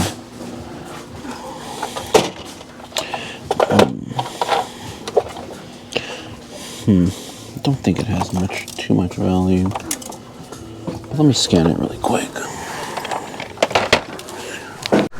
Yeah, someone has it listed for $750. Like, that's a no-go. Alright, what else we got here? Nothing. Let's try to move stuff into the... help the situation here. Make sure, you know, clear the floors a little bit. Move stuff out of the way. Make it easier for myself and other people as well, too. Harry Potter.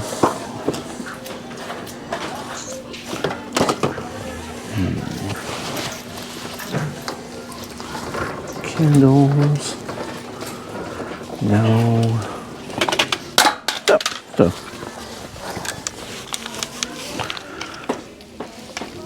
Let's scan this really quick. Harry Potter by Jax, Jakks. Should sell for about $20. Okay, the music got a little bit louder. I'd be under a speaker here, so. Oh, when I say I'm scanning stuff, I'm doing Google Image to give me a quick sense of what the item is, what it could be worth, and I get a good idea from there whether or not I should pick it up if I have no idea. Alright, music's kind of loud. Things, for about $15, so $5, it's a no-go. But I remember my parents had Kirby for a long time, and they would try far to get these things. So let me take a look at this, and I'll pop the camera back on. Stock, and I am selling them, but you have to get them for like $1. They're really not worth it for $5. They sell for around $10, so at $5 there's really no money to be made. They are really easy shippers though, so if you find any of these, get them for $1. Get them a big old bundle if you can. This right here, Disneyland, I'm pretty sure Disney World too, but they have marathons every so often. And this is a medal that was given out. It's pretty cool. I mean, I'm going to get it no matter what, because it's Star Wars, and it's, you know, not everybody runs these marathons. I think there's a cost to run the marathon as well, too. So, for $5, I'm going to pick that up for myself. Ninja Turtles is for my niece. Huge Ninja Turtle fan. Whenever I find anything cool, I'll snap it up. Ooh.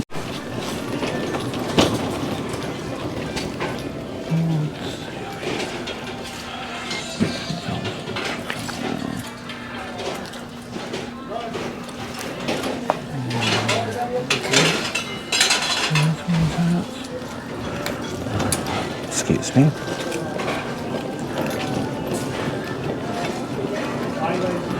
Very busy.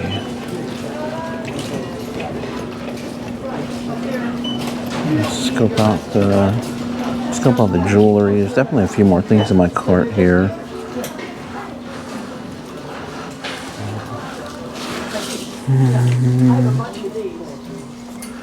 Okay, that's not worth it. We're not going to pick that up. It's not worth it. But I got some shoes. Aren't going to be worth it. These are for the house here. Boom, boom, boom. But I found these. I'm still trying to look these up. They look like Alexander McQueen collab with Puma. Just very small size, so I'm going to do a little more research on this before I head on out for the day. But let's go see what else we can see in some of these aisles really quick. Nice hookahs. What do we have down here? We got some Nike, some Solomon. Really small bands down there. Those hookahs are nice too. There's a couple of... They're going to be quite a bit. Probably around $30 is what I'd expect here.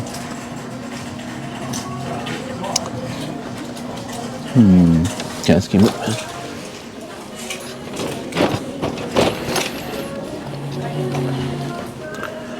Jewelry. What we got?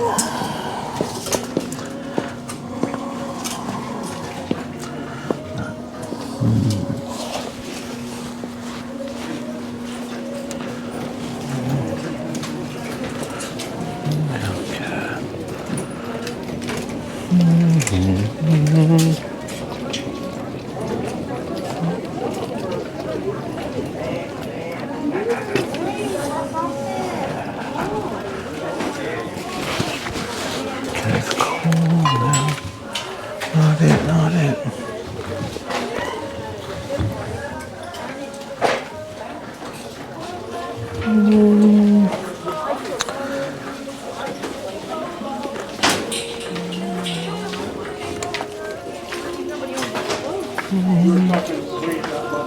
Okay. We're back over here again. Let's move on through pretty quickly here. Golf. What is this? Golf monogrammer. I did not look at the golf clubs here, but what is this? Golden Bear. No, it's Jack Nicklaus, I believe. I always get him confused with the actor, or the name, I should say. I get confused with the actor. Nothing really there. I've said this before on my channel, but you can actually do pretty well reselling golf clubs. I mean, they're generally around $4 each. And a lot of these, I think, will probably be, I mean, I don't know, $15 to $20 each. I'm not a golf expert. I look out for the major brands, drivers and putters. Oh, there's a, ooh, actually this might be of interest to me or my son. It's a crowbar. That's pretty cool for $11. Not sure what brand it is, but it would need something to hold on your weights in, but let me see what else I can find. This might be pretty cool. Always look to shop for yourself as well too here. There's some great items at great prices. These crowbars are actually really expensive. It's not high quality, but it'll do the job. Okay, I'm gonna look around for hopefully find other accessories to this and put the stuff back. I'm gonna take a look. I've always found random stuff in this Goodwill in the wood aisle that just so happens to be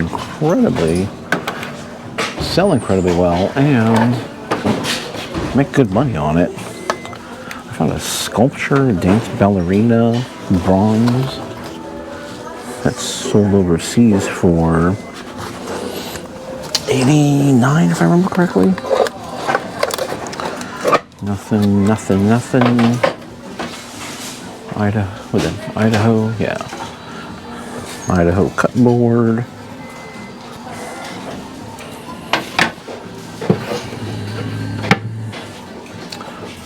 look out for jewelry boxes as well too. I mean, I have found them, but good ones,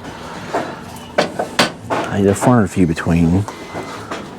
Looks like a pizza. Plain pizza. Actually, pizza sounds good right now. I'm a huge pizza fan. Boating. It's cheap. Cheap. Looking out for like Monkey Pod is good. Have to get it at a good price because it doesn't really go for that much, but it is well made. If I'm not mistaken, I believe it comes from Hawaii. Monkey Pod. Looks very similar to this, but it's a name that does sell. Okay, let's go check another aisle. Okay, let me know. Does your Goodwill get Target items? Some of them are better than others. Pricing wise though, they'll generally do about half of what it sells for at Target. These are pretty cool. My wife likes these. She already has a few. Two, I think. I think they're all the same style too. Like a crossbody for your phone. This Goodwill doesn't get that. When it comes to Target, it's not that great here. There's another Goodwill that gets amazing Target items. They get all the collectible toys. So that's what we target when we're looking for fresh new Target inventory. And in good condition too. Big Mint, programmable coffee maker. Hey, leave it. But nothing really here, and the music's getting kind of loud. Okay. And I'm no exception. I love mugs. I buy mugs all the time for myself. But there's usually not a lot of value. It's going to cost you about, shipping wise, it's going to cost your customer around $9 or so, because it's going to go £2. But there are some. But nothing here. Take a stab at it. I think these might be worth it. They are small. Oh, the puzzle. Let me look at that puzzle. Trying to look stuff up.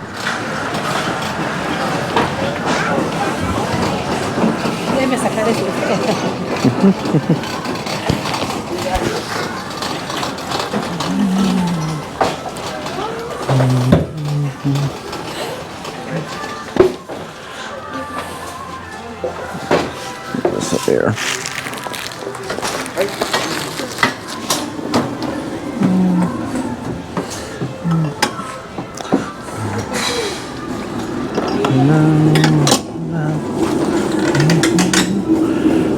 More stuff. Let me tell you, they are constantly rolling stuff out all the time, all day at these Goodwills.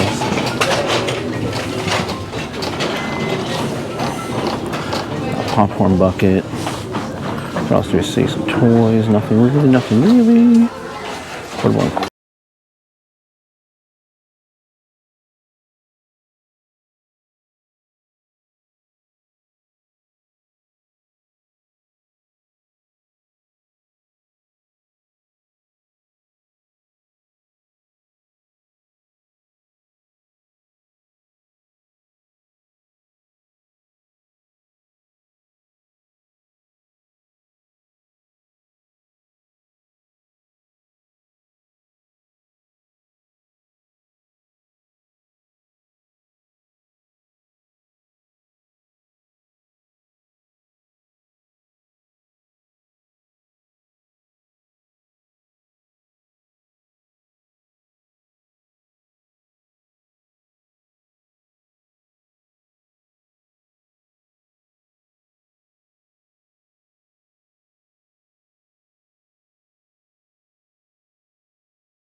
At another thrift store today. This is Cancer Society Discovery Store.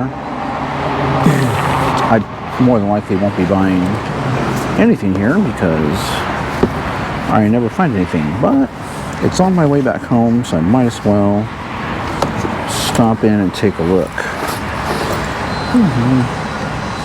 Really quick. Let's go in.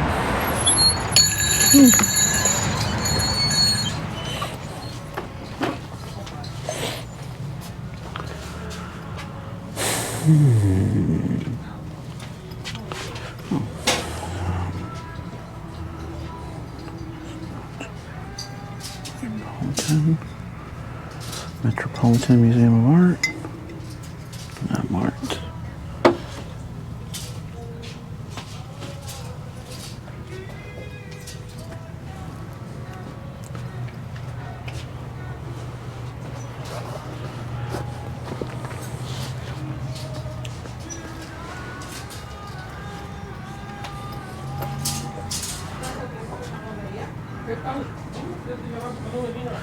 Interesting collector plates. Moses, maybe? Oh, yeah. Moses. Interesting clog. Porcelain. Crazy.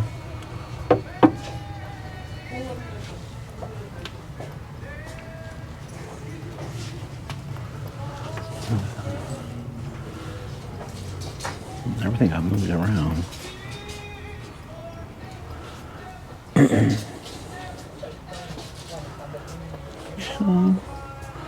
Silly putty. It's intriguing. Native wear, youth wear.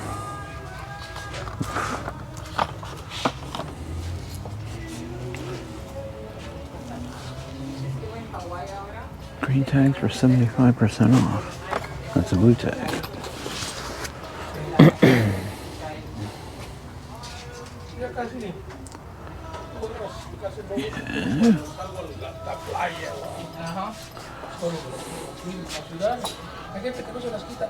No. Interesting. Hammered copper. Ray Dunn. New York. Yeah.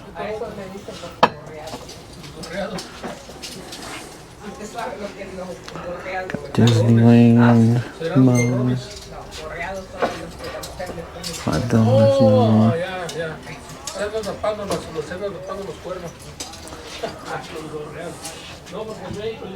They're getting ready for Easter. Oh, okay.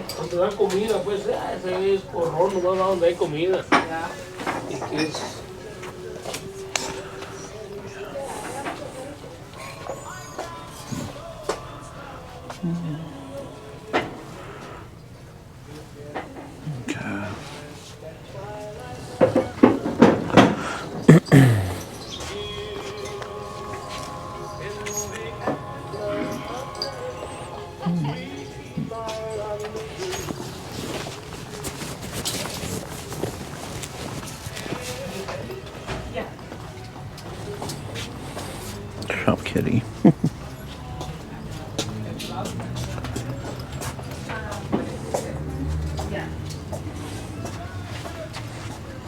Perfume bottle.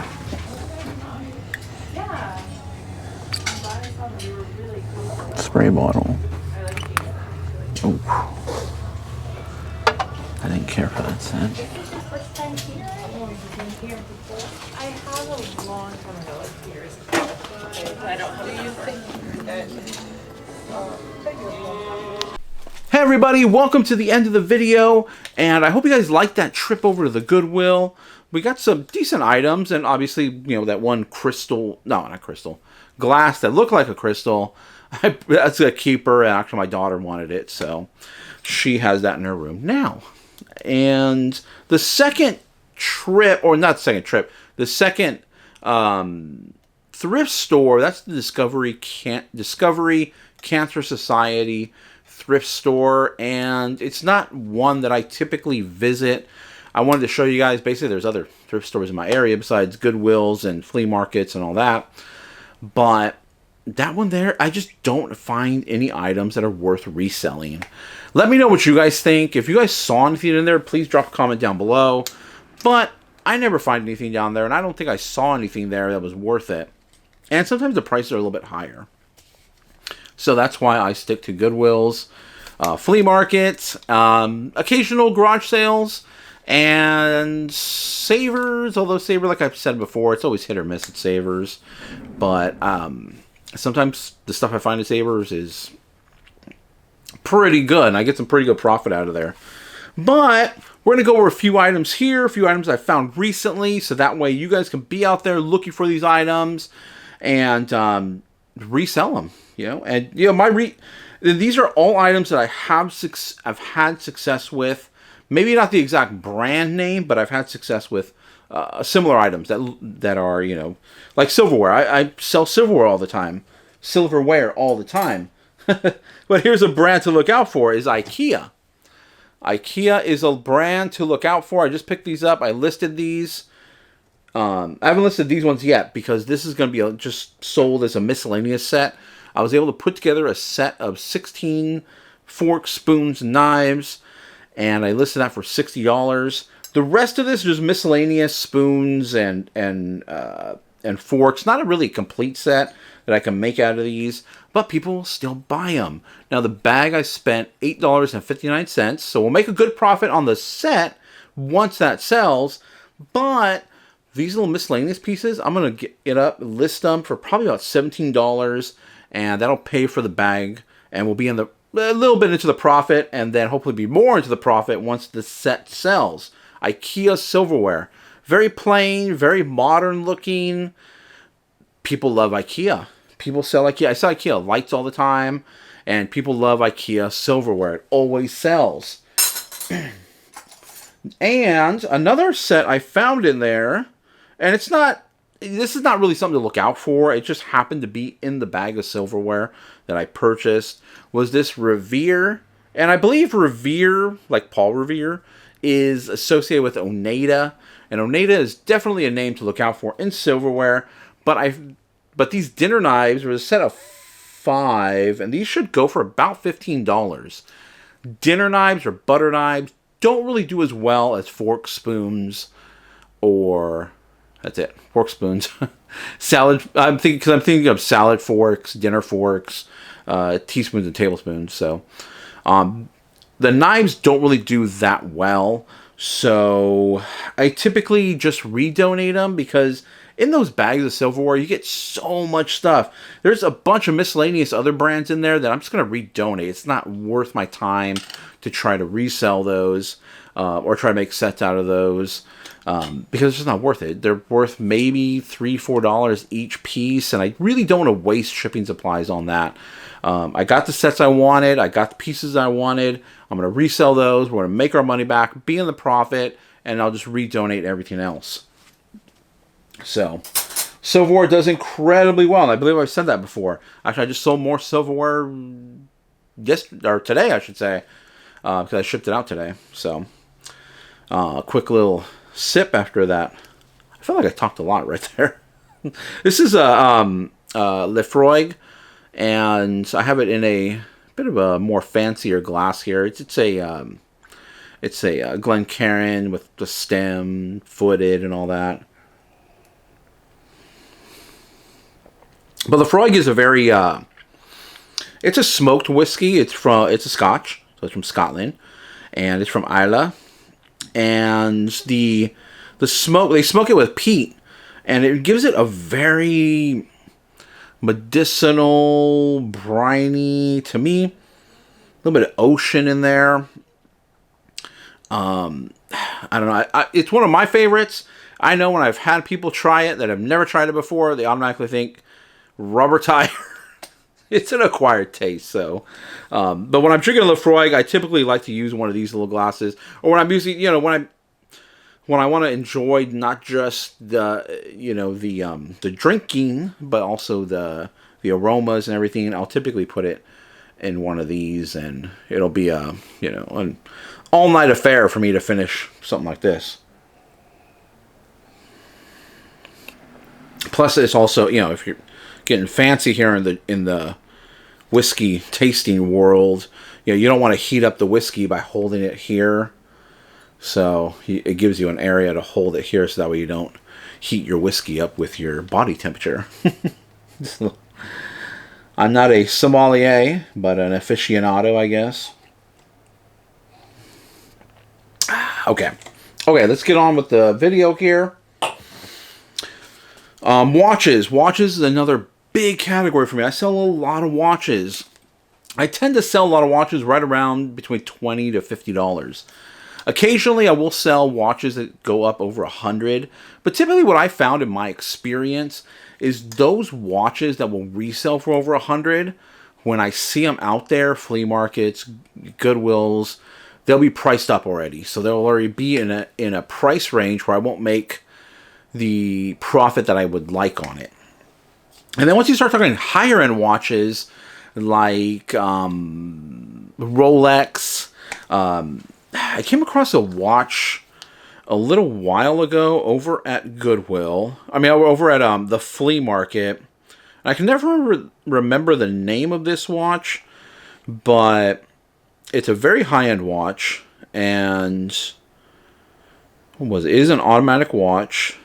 It sells for retail like tens of thousands of dollars. Resale value on this watch was about $4,000, and once you start talking about those watches, you really got to worry about fakes. And I can't find it here.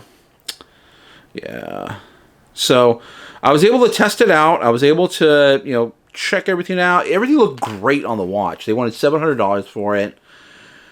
The problem is also when you're talking about those watches, those high-end watches and fakes, everything could look great on the outside, but then you take it, let's say you take it to a dealer just to get their seal of approval. They open it up and the inside could not be right. So you got to be really careful. And that's why I'll look at them, but I won't really, I really won't buy them, because those watches can even trick the people that have some advanced knowledge in these watches as well too, and you won't really know that until you crack open the watch. And at the flea market, they want their money up front. They're not going to let you take it and then get it tested. And I can't bring a kit like my little Amazon kit. I can't bring that over there because these watches are not. I'm not going to be able to open the watch with my Amazon kit. So be careful when you're buying or reselling watches. I sell a lot of Swatch watches. I find them all the time for like $1 or $2, and they resell for about $20, $30, $40. The last Swatch I think I sold for $50. So, and nobody fakes swatches. But I picked up this Seiko at the Goodwill. I checked everything out. It looked great. This is a battery-operated watch, although Seiko is a higher-end name in the watch business. And for some reason, everyone knows, every time I try to buy Seiko, like at the flea markets, everyone knows what Seiko is. And so they automatically charge, what I can't pay. So, for $20 though, this is about a $200 watch here. And it is a quartz or battery-operated watch. But this is like automatic watches. It does have jewels, synthetic jewels on the inside to help, it's with its longevity. And it is tested and working. I was able to put a new battery in it, and it works great. Now, let me just show you the inside of this watch and as far as what the jewels are, what I'm talking about.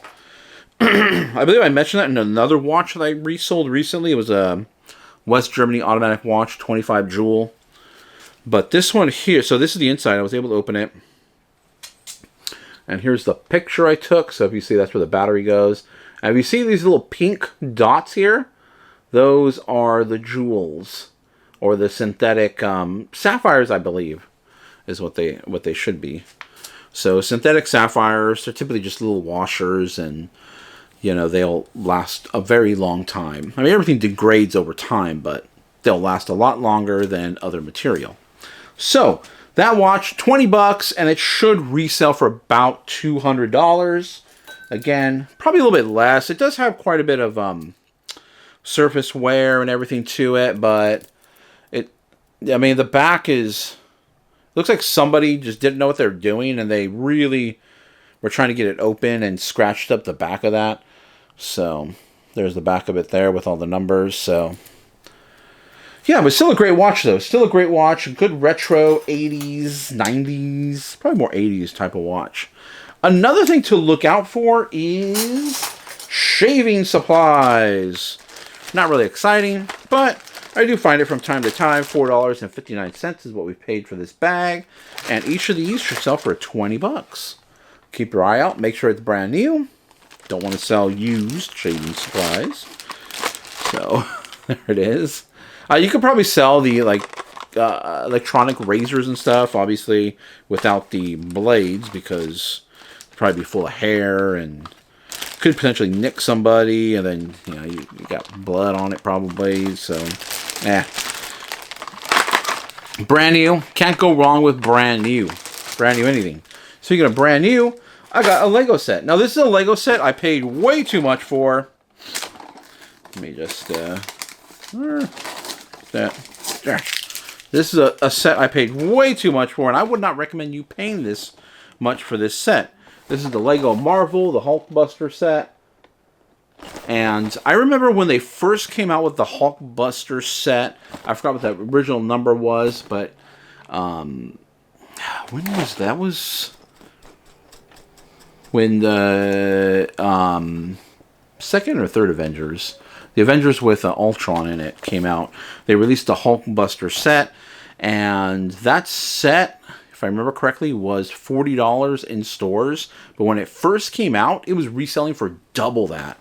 So I was able to pick up some at my local Walmart, and I was able to resell several of them for a decent profit. Not crazy, but decent profit.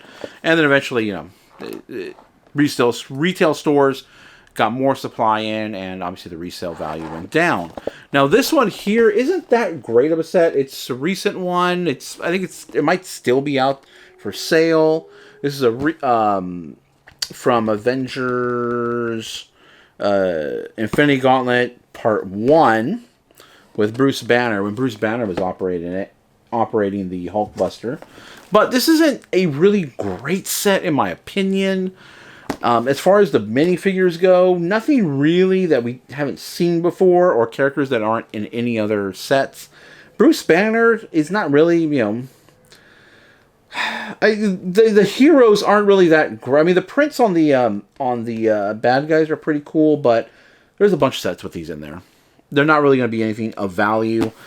If I keep this brand new, it might hold some value in the future because it is the Hulkbuster set. But I don't think so. I don't think this is a really good set to pick up. I mean, if you're going to buy for... The most I would pay for something like this is about $5. It'll resell for about $25, maybe $30. But if you see this out there with $24.99, do not buy it. I bought it because I'm a Lego guy. I can't, like I said, I can't help myself when it's Legos. And if it's somewhat reasonable, I will pick it up. And it's been a while. I don't even know where my original Hulkbuster is. It's somewhere in my collection. I opened that up, and the first one I purchased, I opened it up, put it together, of course, and it's somewhere. I gotta find it. But this is it's cool. I mean, I like the Hulkbuster set. It's Marvel. It's cool. All right. Okay, another thing you should be on the lookout for.